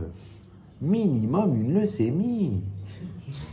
Un cancer du côlon, parce qu'il faut que tu le sentes passer, baba. Tu dis, mais... Non, mais je vous dis, je peux vous parler vraiment parce que j'ai pas besoin de votre argent, d'accord? Vous avez compris ce que je veux dire ou non? Mais il faut garder ça en tête. Je sais ce que vous allez dire, mais ça change rien. Encore une fois, moi, je le dis. Toi, tu le fais. Lequel qui doit avoir peur? C'est ça la vie. Moi, mon père, 1 franc. Écoutez bien, 1 franc. Genre, il a acheté un truc au bon marché. La caissière, elle s'est trompée d'1 franc. Il est retourné chez nous à Quai de la Râpée, dans le 12e. Il reprend le métro, 1 heure de route pour aller rendre le 1 franc parce qu'il sait que la vendeuse, ils vont lui prélever de son salaire. Je dis, ouais, c'est trop. C'est trop. 4 enfants, 4 sadikim. Toi, Blainara, le compteur des Avérotes, il a pris feu. Même le Satan, il a dit, celui-là, il m'a battu. Le mec, il a créé un produit, il a créé une société, il vend des Avérotes. T'appelles, tu fais une Avéra. Il y a même des sous-produits, ça s'appelle Allo Avéra. Mais moi, j'ai dit, mais tu dors la nuit. Mon fils, tout à l'heure, il m'a dit, papa, tu sais pas la rigolade? J'ai appelé un fournisseur de volets roulants. Maintenant, le mec, Jean-Michel Delacroix, donc il n'est pas juif. Et puis, mon fils, il dit, voilà, je voudrais commander des produits chez vous et tout. Écoutez bien, il dit, je voudrais ouvrir un compte professionnel pour commander des produits et tout. Bon, il est un peu dans cette matière-là. Écoutez bien, le gars, il lui dit, excusez-moi, mais j'ai vu votre nom qui apparaît, vous appelez Ben Chetrit. Il a dit, oui. Il a dit, mais vous êtes en famille avec le rabbin, Yeya? Il a dit, ben c'est mon père. Il a dit, oh là là, je suis un fan. Maintenant, le mec, il a une usine de volets roulants dans l'est de la France. Juste à côté de Khalal Khalé. Perdu. Ouais. Et le gars, alors mon fils, il lui dit, ah ben je vais vous offrir ces livres. Il dit, mais je les ai déjà. Ça s'appelle Tov, Shem Mishemen Tov. Quand t'as une bonne renommée, ouais, tu sais pas jusqu'où elle peut aller. Et j'en ai des milliers comme ça. Vous savez, j'avais plein dans les commentaires. Abdelkader, Mouloud, Chouchou, Baba. Un jour, pour rigoler, j'ai dit, parce que j'ai beaucoup de cousins qui me regardent, ouais. Alors j'ai dit, pour rigoler, j'ai dit, tu sais quoi, j'ai tellement de musulmans qui me regardent, même des imams, hein. Ils adorent, d'ailleurs, ils s'inspirent. Coran, Torah, bon.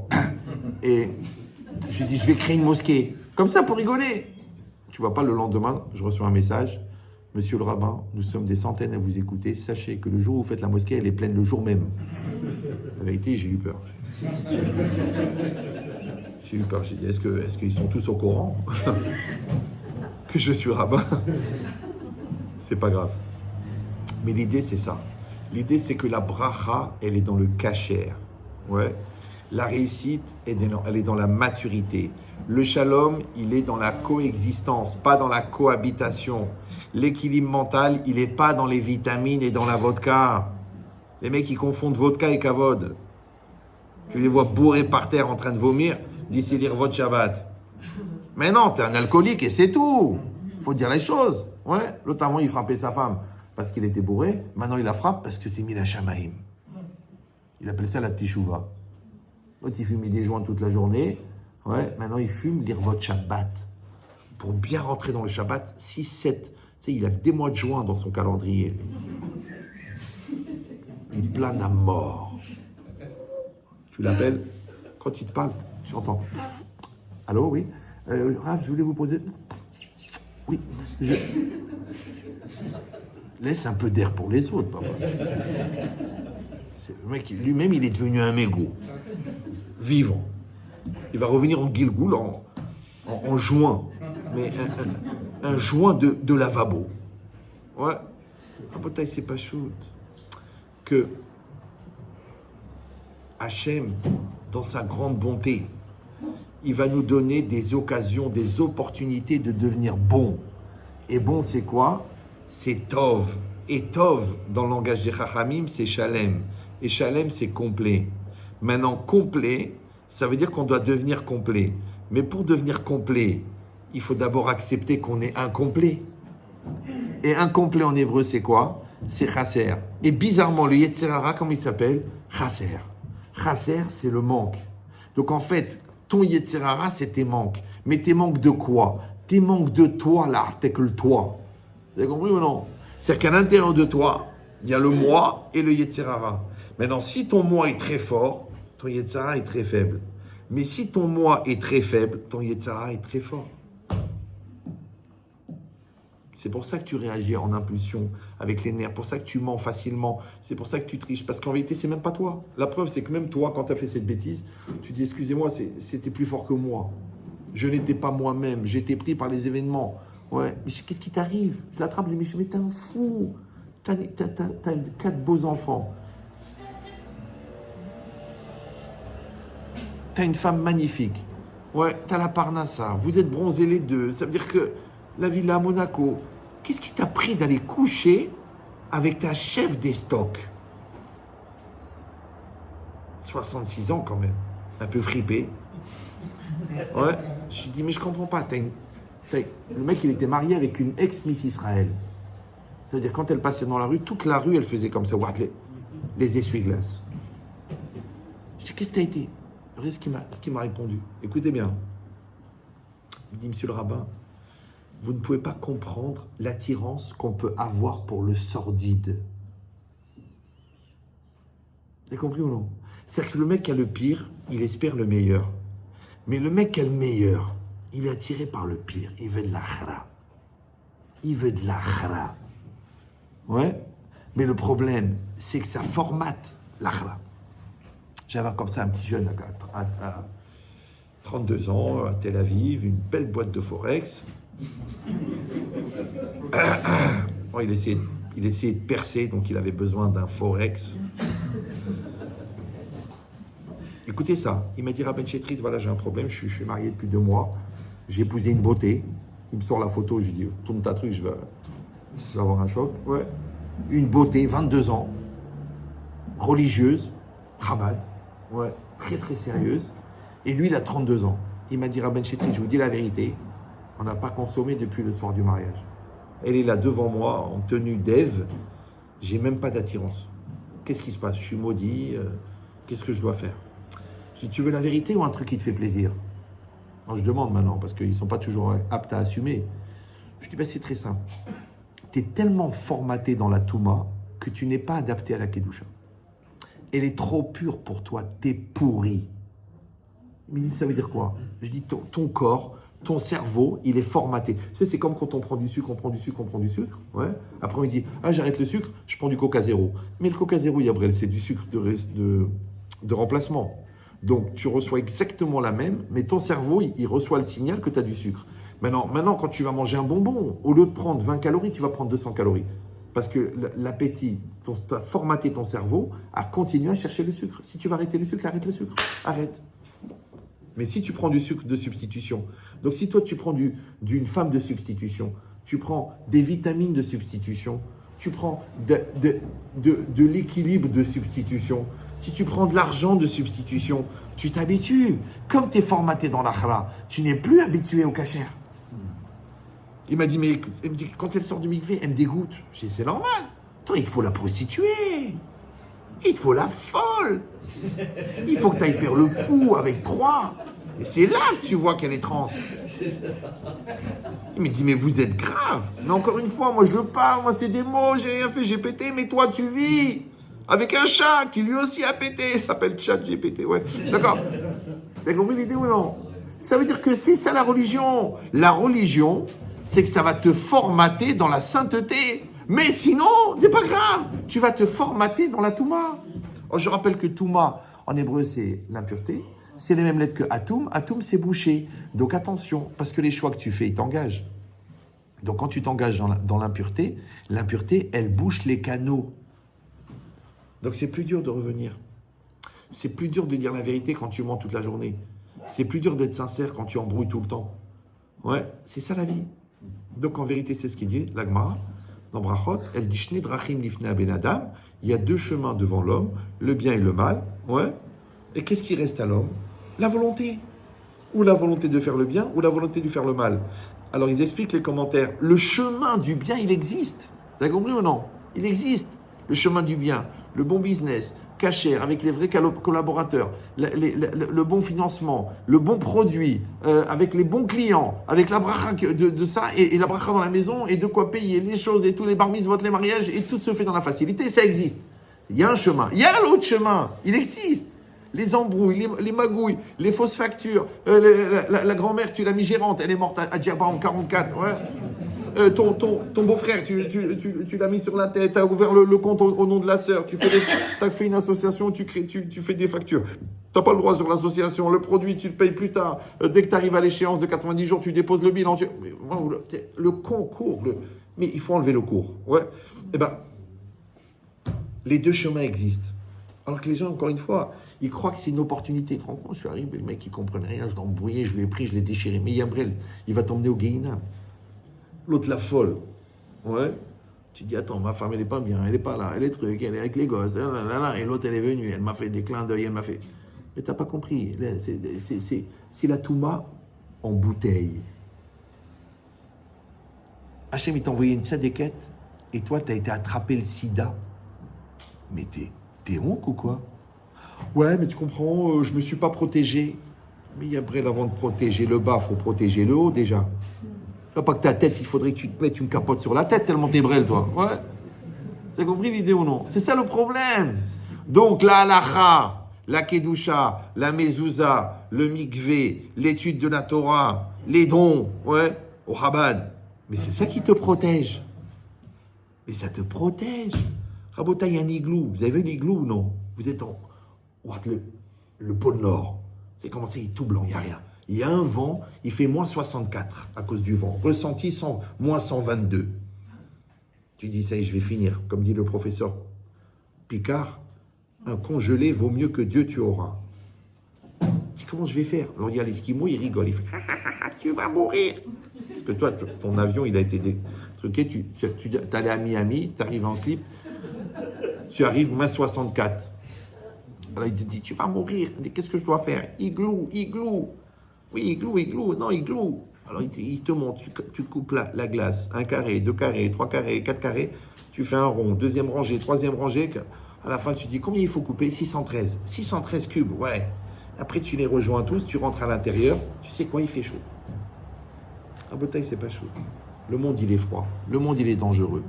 Le monde, il est tamé. Ouais, c'est le wokisme, tu te rends compte? Après 2000 ans après Platon, ils ont fait le wokisme. C'est beau. Même le mec qui a inventé ça, il a dit que c'était des bêtises. Mais les mecs, ils continuent à y croire, pour te dire le... Ouais. C'est le sommet de la civilisation, c'est d'expliquer à un petit garçon, si tu veux, tu peux être une fille. Tu dis, waouh, on a évolué quand même, depuis les hommes de Cro-Magnon. Pas tellement.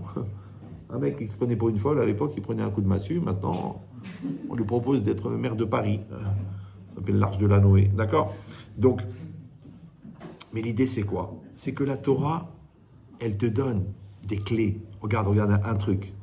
La Torah, elle t'a dit, l'otahmod eshet reacha.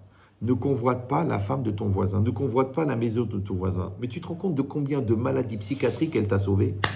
Alors que toi, tu es le jaloux de chez jaloux. Toute la journée, ouais, T'as vu ce qu'il a, t'as vu sa bagnole, t'as vu sa femme, t'as vu... Moi, j'ai rien, non, rien de rien, rien. Même des regrets, il n'a pas. Et non, rien. Ouais. Tu dis, mais Yeshbeb, ce qu'Hachem t'a donné, c'est à toi. Ce qu'Hachem t'a pas donné, c'est pas pour toi. Donc déjà, tu te rends compte de combien de maladies. La Torah, elle a dit, Lotisne et achicha, ne haïs pas ton prochain. Tu sais le nombre de gens, oui, j'ai la haine, j'en peux plus, le prof de CM2, il m'a cassé, le mec de l'armée, il m'a castré, j'ai trop souffert avec ma belle-mère, et moi, rien que la haine, ouais. C'est quand la Torah, elle t'a dit, c'est interdit de haïr, ouais. Quand la Torah, elle a dit, lotikon velotitor, tu ne gardes pas rancune, tu ne te venges pas. Mais tu sais ce que tu as gagné comme nombre d'années? Des fois, c'est 3 générations. Moi, des fois, je vais à un mariage, alors, il y a 2 familles, une famille, ils sont 500, l'autre, ils sont 2. Je dis où ils sont les autres, on s'est engueulé, il n'est pas venu à la bar mitzvah, le grand-père il est mort, il a mal distribué, l'autre là, l'héritage. 2. C'est une grande famille, 2. Pourquoi? Il n'y a pas le shalom. J'arrive. Ouais. T'as compris ou non? Ça veut dire que de combien de maladies mentales la Torah elle t'a sauvé? Ça c'est dans ce qu'il ne faut pas faire. Ouais. À part ça, combien la Torah elle donne des clés pour que tu réussisses? Alors moi, je vous donne un secret. Encore une fois, je n'ai pas votre expérience. J'ai remarqué que quand les gens ils viennent avec des problèmes de couple, souvent, ça reproduit les problèmes de couple de leurs parents. Maintenant, pas forcément que le couple avait des problèmes, mais par exemple, il n'y avait pas de dialogue, il n'y avait pas de communication, il n'y avait pas de compréhension, il n'y avait pas de sérénité, il n'y avait pas de finesse, il n'y avait pas de solidarité. Eh bien, sachez que tout ça, ça s'hérite génétiquement. Moi, avec ma femme, Zichron Ibracha, on a eu 40 ans de bonheur. 40 ans, c'est ce que c'est 40 ans? Sans s'engueuler, sans se prendre la tête, toujours souriant, toujours positif, toujours sympathique, toujours rigolo, toujours dragueur. Il faut draguer après le mariage, mais sa femme. Parce qu'avec la cliente, tu es super sympathique, avec ta femme, tu es mchon. Tu dis, attends, tu as inversé l'épaule, baba, là. Ouais. Tu m'étonnes que tu pètes les plombs. Ouais. Donc la logique, c'est ça. C'est que quand tu fais ça, écoutez bien ce que je vous dis, que ça vous rende bien profond. Ouais. C'est que quand tu fais ça, c'est pas simplement que toi et ta femme, vous êtes bien. C'est qu'en fait, tu crées un climat de sérénité, de positivisme, qui va accompagner les enfants durant toute leur vie. Par contre, quand tu leur mets les engueulades, les nerfs, les stress, les insultes, les gros mots, le manque de finesse, le manque de pudeur, le manque de trucs, tu leur mets ça aussi. Vous savez, quand vous faites un plat, il y a une recette. Dans la recette, il y a quoi? Ce que tu mets dans le plat. Donc, ce que tu trouves dans le plat, c'est ce que tu as mis dans la recette. Ça va? Maintenant, qu'est-ce que tu fais, toi? Tu mets de la khara dans le plat, mais tu dis, je vais vous expliquer pourquoi. J'adore ça quand ils font ça. Je dis, mais je ne comprends pas ta femme, tu la parles mal, tu l'insultes. Mais Rav, je vais vous expliquer. Ça veut dire, je suis un con, il faut qu'il m'explique. Quoi, j'ai pas compris, moi. Ouais. Je vois que tu as de l'eczéma, j'ai compris que t'es bileux et que tu es angoissé. Bon, pourquoi je suis débile?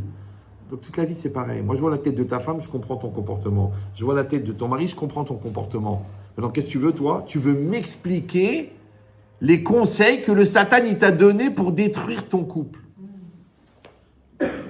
Mais qu'est-ce que je m'en fous? Écoutez bien cette phrase. Ça, c'est du Ben Chetrit pur. La différence entre les enfants et les adultes, c'est que quand il y a un problème, les enfants, ils ont des raisons. Et les adultes, ils ont des solutions.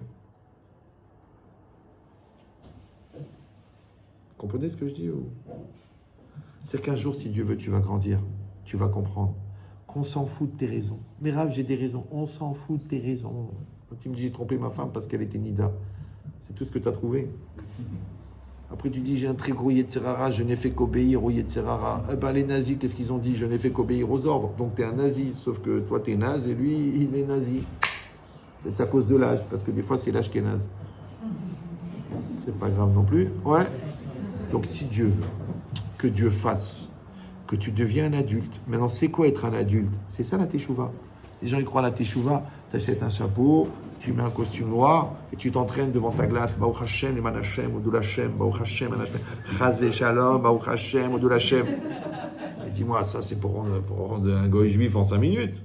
Non, la teshuva, ça veut dire en français, on dit que tu retrouves tes esprits, que tu maîtrises tes choix, que tu réfléchis avant de parler, que tu sois en maîtrise de l'épreuve. C'est pas que tu subis l'épreuve et après tu te sers de l'épreuve pour légitimer le fait que tu as craqué.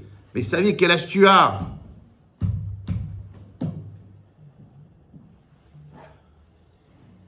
Quand j'avais 15 ans, bon, moi j'étais un malade mental, hein. Je faisais 9 heures de philo par jour, donc je ne suis pas une référence. Mais j'ai posé une question. Je dis, comment ça se fait que quand on a un problème, ouais, quand la solution apparaît, le problème disparaît? Vous avez compris la question? Il y a un problème, il y a un problème. Il y a un problème, il n'y a pas de solution. D'un seul coup, il y a la solution. Comment ça se fait que quand la solution elle apparaît, le problème disparaît? Alors, les gens ils disent, bah, c'est évident. c'est comme si tu disais le problème c'est l'obscurité et la solution c'est la lumière. Bon, bah, quand tu allumes la lumière, l'obscurité disparaît. Ça va? Alors, moi j'ai dit c'est faux. Parce que je vois des gens, ils ont des problèmes. Je leur donne des solutions. Ils gardent les problèmes et les solutions. C'est que les 3/4 des gens, quand ils viennent te poser des questions, quand ils vont voir des psys, quand ils vont voir des rabbins, quoi, en fait, ils connaissent la solution. Donc, en fait, ça ne sert à rien. Puisqu'ils la connaissent. Moi, je vous dis, j'ai des milliers de questions, des milliers. Ouais.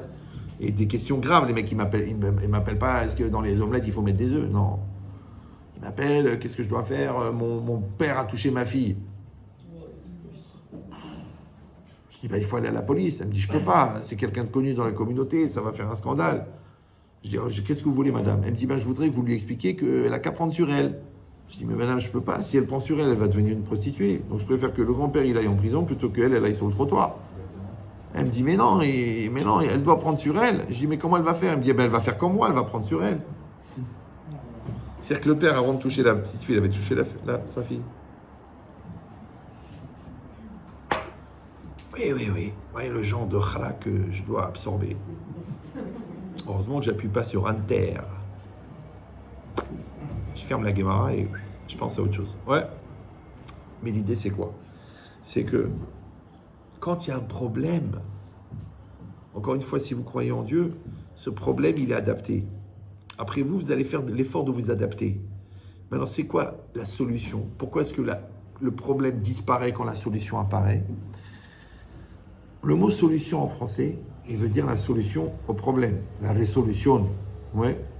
Mais le mot solution, il veut dire aussi mélanger. Vous parlez français, non? Oui et non? Bon. Non, parce que si vous voulez faire la lia, il faut apprendre l'hébreu.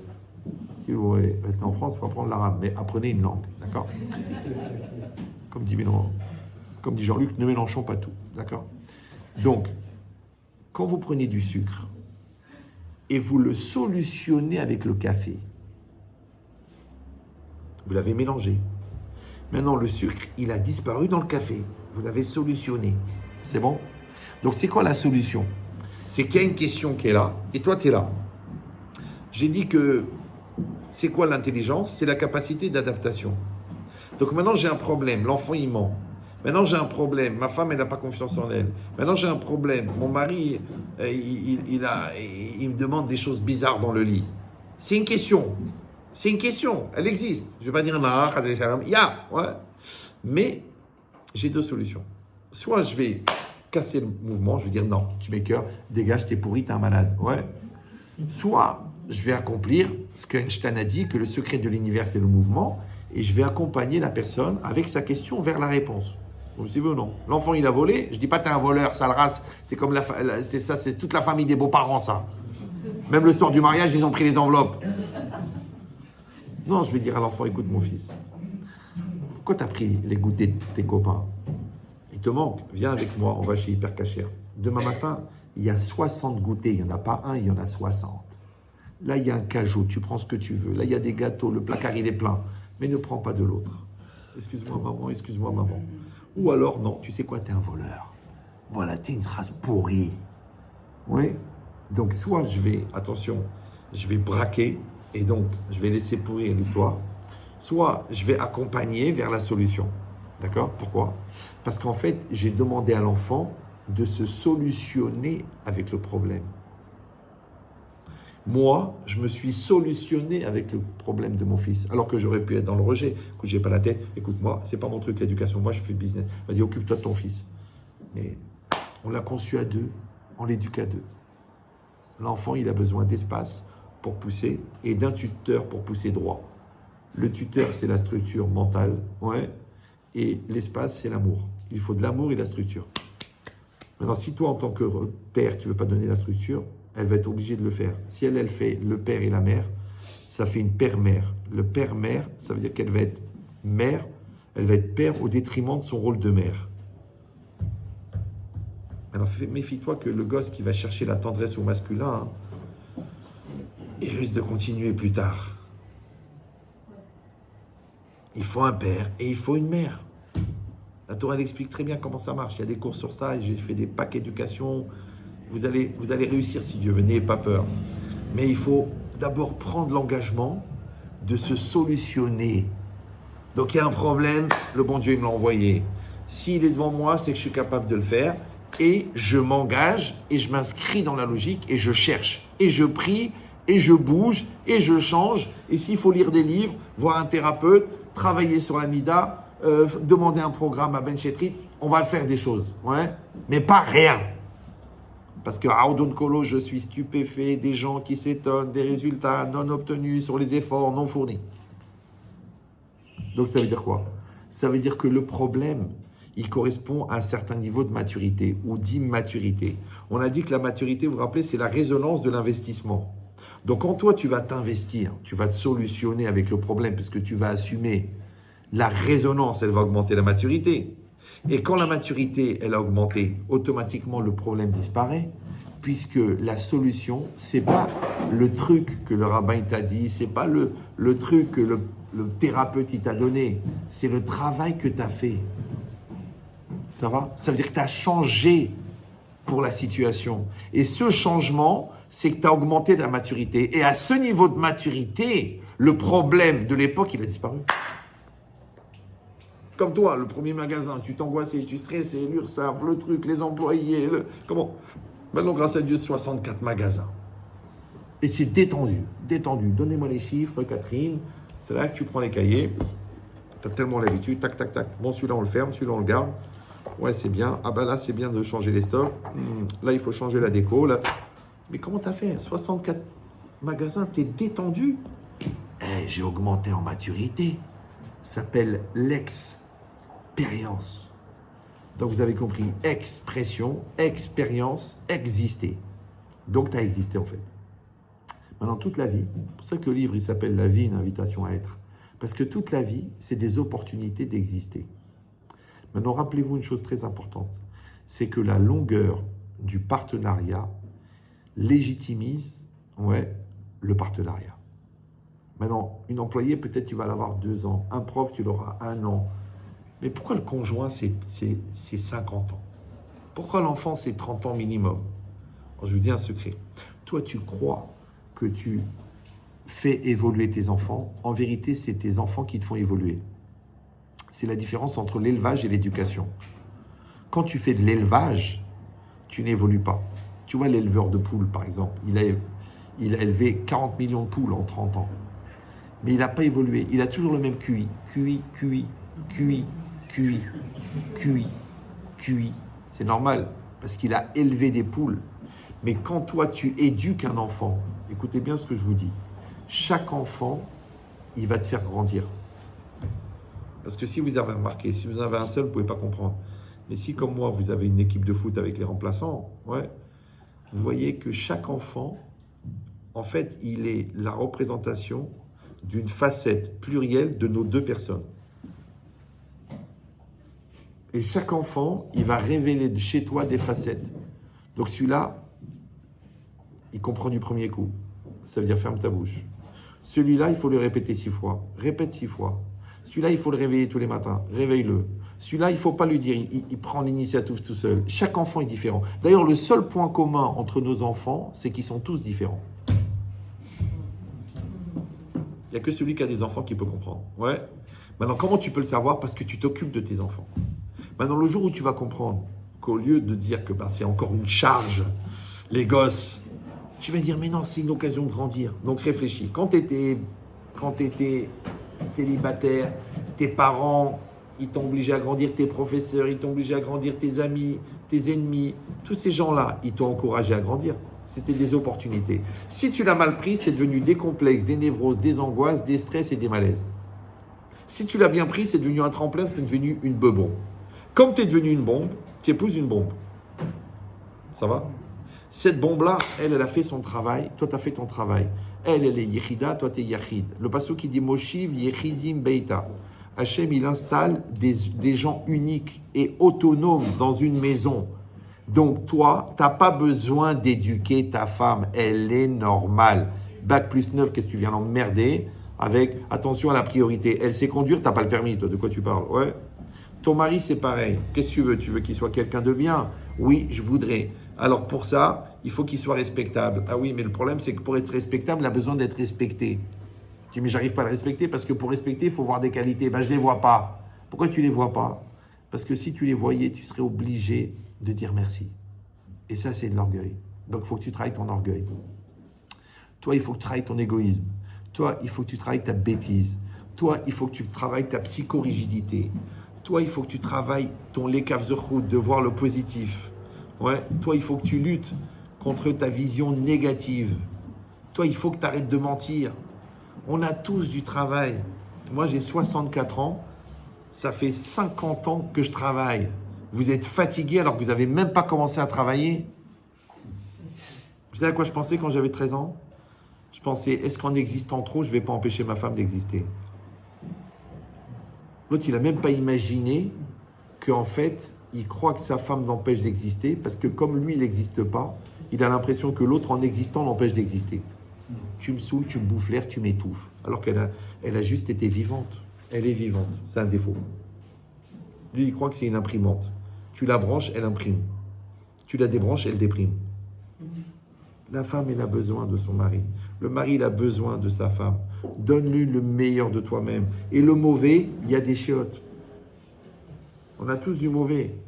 Ouais, moi j'ai dit dans un cours, j'ai dit, mec, il était tellement énervé pour ne pas frapper sa femme, il a été dans la salle de bain, il a mis des coups de poing dans le carrelage. Il est revenu, il y avait un peu de sang. Sa femme, elle lui a dit, mais c'est quoi ça? Il a dit, je me suis frotté contre le mur. Maintenant, ce mec-là, c'est moi. J'étais jeune marié, j'avais des nerfs. Et j'ai compris, j'ai dit, mais qu'est-ce qu'il veut le bon Dieu? Qu'est-ce qu'il veut Yetzirara? On m'a donné un diamant, je suis en train de le pourrir parce que j'ai des questions, j'ai des exigences, j'ai des réclamations. Mais étouffe-toi avec, Yabrel. Rappelez-vous que la femme n'a pas de mitzvah d'avoir des enfants, vous êtes au courant? La femme, quand elle accouche, elle ne fait pas une mitzvah. Mais quand la femme accouche, le mari fait une mitzvah. Vous comprenez ce que je dis ou... Maintenant, quand la femme, elle t'a fait un bébé qui est vivant, qui est en bonne santé, qui parle, qui chante, qui crie, qui apprend des mishnayot, qui écrit des poèmes, et elle t'a donné ça. Écoutez-moi bien, n'écoutez pas les femmes. Maintenant, elle a une ligne de crédit chez toi pour 30 ans, par enfant. Tu dis, mais je peux pas faire une critique. Wallo! Je peux pas la casser un peu. Une fois, j'ai dit à un mec, voilà, tu fais ça, tu fais ça, tu fais ça. Ta femme, elle sera heureuse. Vous savez ce qu'il m'a dit? Il m'a dit, oui, mais elle va être trop heureuse. Je l'ai regardé, je me suis dit, mais quel orifice il a utilisé pour faire ce bruit? J'avais du mal. Je dis, mais je connais heureuse, mais je connais pas trop. Ouais? Écoutez-moi bien. Hein. Écoutez-moi bien pour ceux qui n'ont pas fini d'avoir des enfants. La Torah, elle a demandé qu'on rende heureuse la femme. Ça fait partie des 3 mitzvot mina Torah dans la Ktuva. Ouais. Alors écoutez bien, vous croyez que c'est gratuit, genre la Torah, elle aime bien les femmes? Non. Parce que quand ta femme, elle est épanouie dans sa tête, et qu'elle est épanouie dans son cœur, et qu'elle est épanouie dans son corps, il dit le Ramban que la sagesse de l'enfant à naître, elle dépend du niveau d'épanouissement au niveau sensuel de la femme au moment de la conception. C'est-à-dire que si la femme, elle est très très excitée, très chaude, comme vous dites, ouais, l'enfant, il va être intelligent. Mais si elle est très froide, pourquoi? Parce qu'elle n'a pas eu le temps, tu es venu, tu dis, allez, j'ai besoin, on fait ça vite fait, en 5 minutes. Bon, elle n'a même pas commencé à kiffer, toi, tu as déjà fini, le missile, ouais. Mais je t'ai dit que l'intelligence de l'enfant, elle dépend du kiff de la femme. Et après, pendant 30 ans, t'as un Brel à table. En plus, Mina Shamaïm, tu l'as appelé Jacques. Jacques Brel. Et il veut pas partir de la maison. Et toute la journée, il dit, ne me quittez pas, ne me quittez pas. Maintenant, je vous dis pas ça pour vous faire peur. Mais je vous dis ça parce que c'est le Hémet. Et si vous allez dire, bon, c'est un peu tiré par les cheveux, comme dirait Bruce Willis, il faut savoir que le Rav qui a dit ça, il s'appelle le Ramban. Il a vécu au Moyen-Âge. Le Ramban, il a dit, dans un livre qui s'appelle Dat Akdusha, que la semence de l'homme, elle est faite de la même nature que le sang. Elle est constituée de millions d'éléments, et chacun des éléments, il contient toutes les caractéristiques physiques, psychologiques et spirituelles de la personne porteuse de cette semence et de ce sang. Vous êtes toujours là ? Ça s'appelle l'ADN. Tu peux m'expliquer comment le Rav qui a vécu en 1114, il parle de l'ADN, on est au Moyen-Âge. Ouais. Et si vous allez dire, bon, c'est un peu compliqué, vous allez à Montpellier, la faculté de Montpellier. Vous rentrez dans la cour de la faculté de médecine de Montpellier. Il y a la statue du Ramban, lui là, ce rabbin dont je vous ai parlé. Ouais, mais dans cette faculté, c'est la seule faculté d'Europe où le diplôme de médecine, il est reconnu aux États-Unis sans équivalence. Pourquoi ? Parce que c'était la première université de médecine créée au Moyen-Âge. Maintenant, cette université, elle est un peu bizarre. Vous allez voir sur Wikipédia. Parce que cette université, pour apprendre la médecine, il fallait parler l'hébreu parce que tous les professeurs étaient des rabbins. Tu peux me dire comment le rabbin, qui n'a pas le droit de faire une autopsie, il connaît tout l'intérieur du corps, tout le fonctionnement. Ouais, il connaît l'essence, il connaissait déjà l'ADN, il connaissait la cellule, il connaissait le sang. Comment il connaît tout ça ? Parce que c'est marqué Sod Hashem Le'Reav. Le secret de Dieu, il est à ceux qui le craignent. Donc il y a deux manières d'aborder la réalité. Soit comme les scientifiques, tu observes les phénomènes et tu tires des principes. Soit tu vas dans le code source. Et comme Dieu, il a écrit la Torah avant de créer le monde, donc à partir de l'étude de la Torah, tu peux comprendre et le monde et l'homme qui est dans le monde. Donc ça veut dire que quand la Torah, quand les Chachamim de ce gabarit te donnent un conseil, ne fais pas le malin. Tu dis, ouais, j'ai lu Françoise Dolto.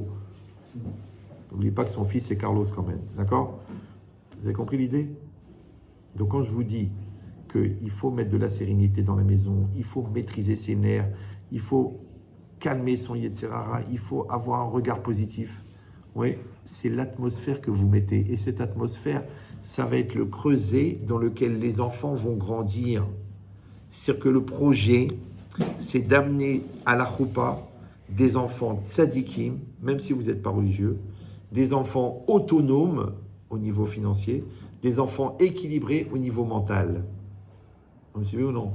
Parce que s'il a fait médecine mais qu'il est névrosé, qu'est-ce que tu as gagné ? Ouais. Si l'autre, il a fait l'ENA, mais il se conduit comme un ANE, c'est pas grave, ouais. Vous avez compris ? Donc il ne faut pas se gourer de priorité. Vous savez que c'est aujourd'hui, quelqu'un qui a des enfants normaux, c'est un miracle. La société, elle est tellement cinglée. Je te dis, tu vois les parents qui fument des joints, tu te dis, mais ils sont fous, ils sont malades.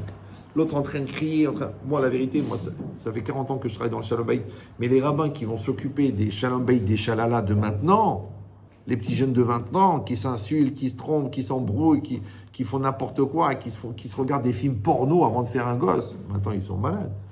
L'autre, j'ai eu un jeune marié comme ça, il est venu avec sa femme, ah mon lait de bracha, nanana. Bon, il n'était pas religieux, hein, qu'Hachem le renvoie à Refoua chez les mains. Et puis à un moment, il dit à sa femme, chérie, tu peux sortir ? Elle sort. Bon. Je dis oui. Il me dit, j'ai une question. Comme ça, il fait comme ça. Il fait Rav, c'est vrai que d'après la religion, il n'y a plus que ma femme maintenant ? Je dis, bah oui.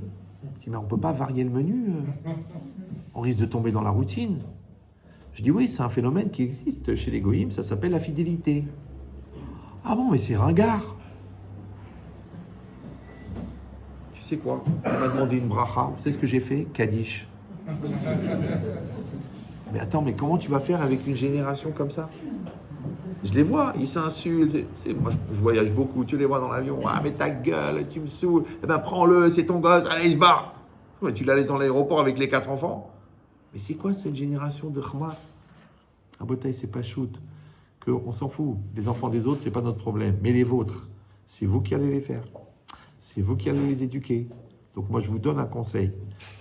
De 0 à 22 ans, ouais, vous avez 22 ans pour en faire des tzadikim autonomes, équilibrés.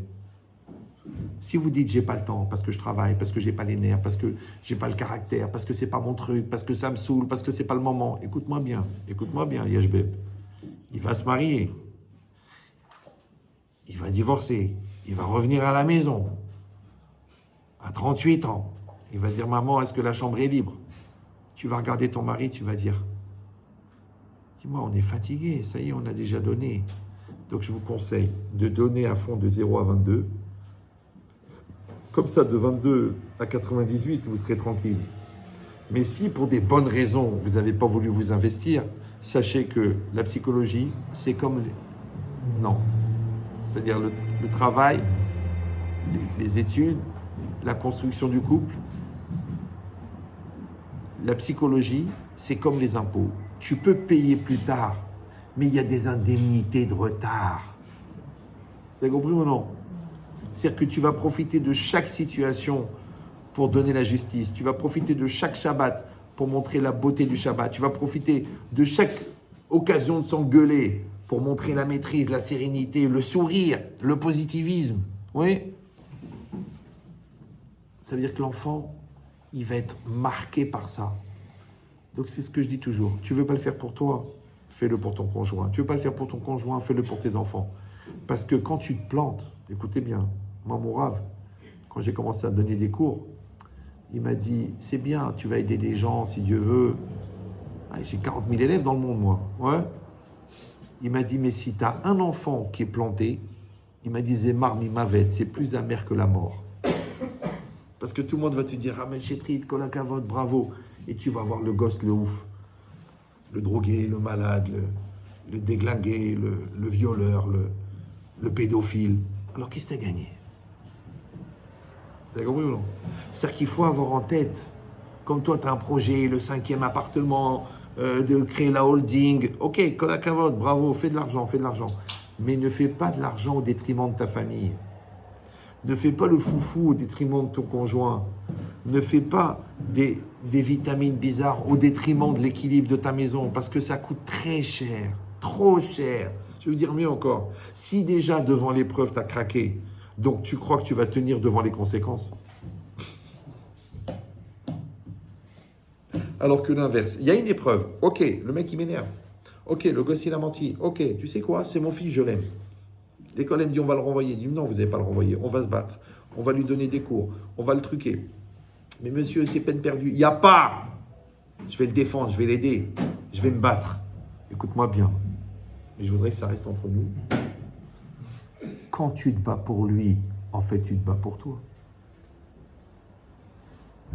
Quand tu te bats pour ton conjoint, en fait, tu te bats pour toi, puisque tu évolues grâce à elle, grâce à lui. Vous avez compris ou non? C'est que les gens malins, encore une fois, je répète, parce qu'il faut que ça rentre, ils comprennent que la vie, c'est des opportunités.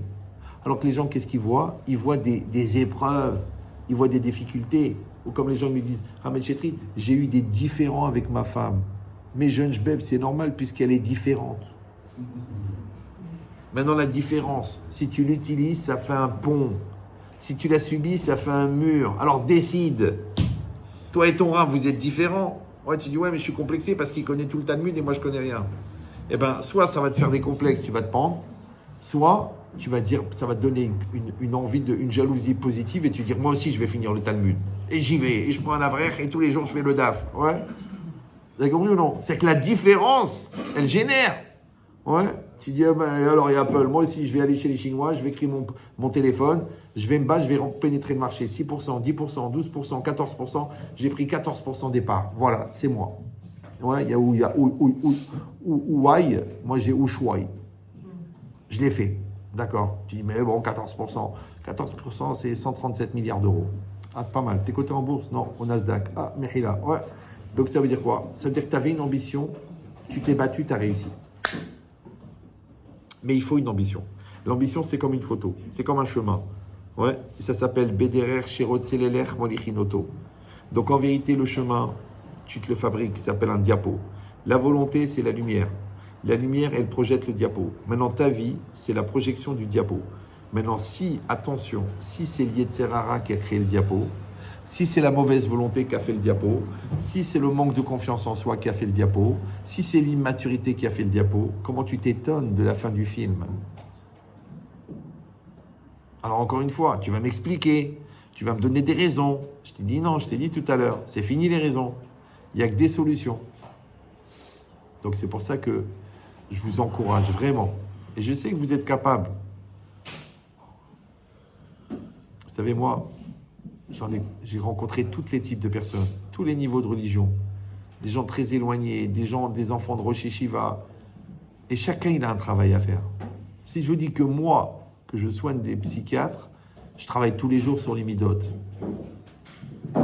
Il y a des gens qui n'ont rien fait de leur vie et qui sont convaincus qu'ils sont parfaits tels qu'ils sont et que c'est l'autre qui a un problème.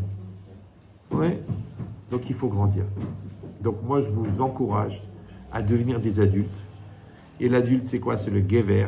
Et le Gever, il est l'Ifné Hachem. Et quand tu es l'Ifné Hachem, Hachem, il est devant toi, parce que toi, tu es devant lui.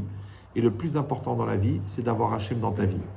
Maintenant, quand Hachem, il rentre dans ta tête, il rentre dans ton couple, il rentre dans ta maison, il rentre dans la tête de tes enfants, il rentre dans ton business, ça s'appelle chez Ishre, Shechinato, Bema Asechem.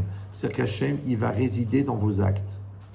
Maintenant, sachez que le transmetteur de la présence de Dieu dans la vie, c'est la volonté. Mais la volonté, c'est aussi le moteur de l'existence. C'est-à-dire qu'en fait, quand tu existes, tu fais exister Dieu. Mais quand tu n'existes pas, c'est parce que c'est l'Yetzirah qui a pris la place. Et l'Yetzirah, lui, ça n'intéresse pas la bracha, ça n'intéresse pas la sérénité, ça n'intéresse pas l'équilibre, ça n'intéresse pas la kedusha. C'est pas son truc. Donc ne viens pas me dire j'ai une vie pourrie alors que toi tu n'as pas pris la décision de devenir quelqu'un de bien. C'est pour ça que je vous encourage. Il y a des livres ici. Bon, ils sont jolis, la vérité, les couleurs, elle est de folie. Donc vous allez les acheter. C'est 20 €. Hein. Je sais que c'est pas évident parce qu'on est quand même dans les milieux défavorisés. Mais ce sont des livres outils, des livres de travail. D'accord ? Moi, j'ai des grands psychologues, des grands psychiatres, des coachs de managers, des coachs de famille. Ils me disent rien, mais je ne comprends pas les mecs, il y a tout dedans. Pourquoi tu vas faire une thérapie? Tout est dedans, mais il faut travailler. Donc ce livre-là, c'est un livre de travail sur soi. D'accord? C'est-à-dire exister, c'est bien expliqué, le respect de soi, la joie, le bonheur, la colère, la peur. Ouais, ça, vous lisez tous les jours, vous lisez un peu. Ouais, en plus, vous accomplissez la mitzvah Talmud Torah et en plus, vous évoluez. D'accord? Et en plus, vous économisez au moins 6 ou 7 ans d'exomile. Non, vraiment, c'est un cadeau. Celui-là, comme moi, vous avez remarqué, bon là, j'ai fait un cours détendu, mais les cours, ils sont très, très denses. Parce que là, vous avez écouté le cours et tout. Mais si ça vous prend l'opportunité de réécouter le cours dans 2-3 jours, le temps que ça décante, et de prendre un stylo et d'écrire chaque phrase, vous allez voir que vous pouvez écrire un bouquin avec un cours.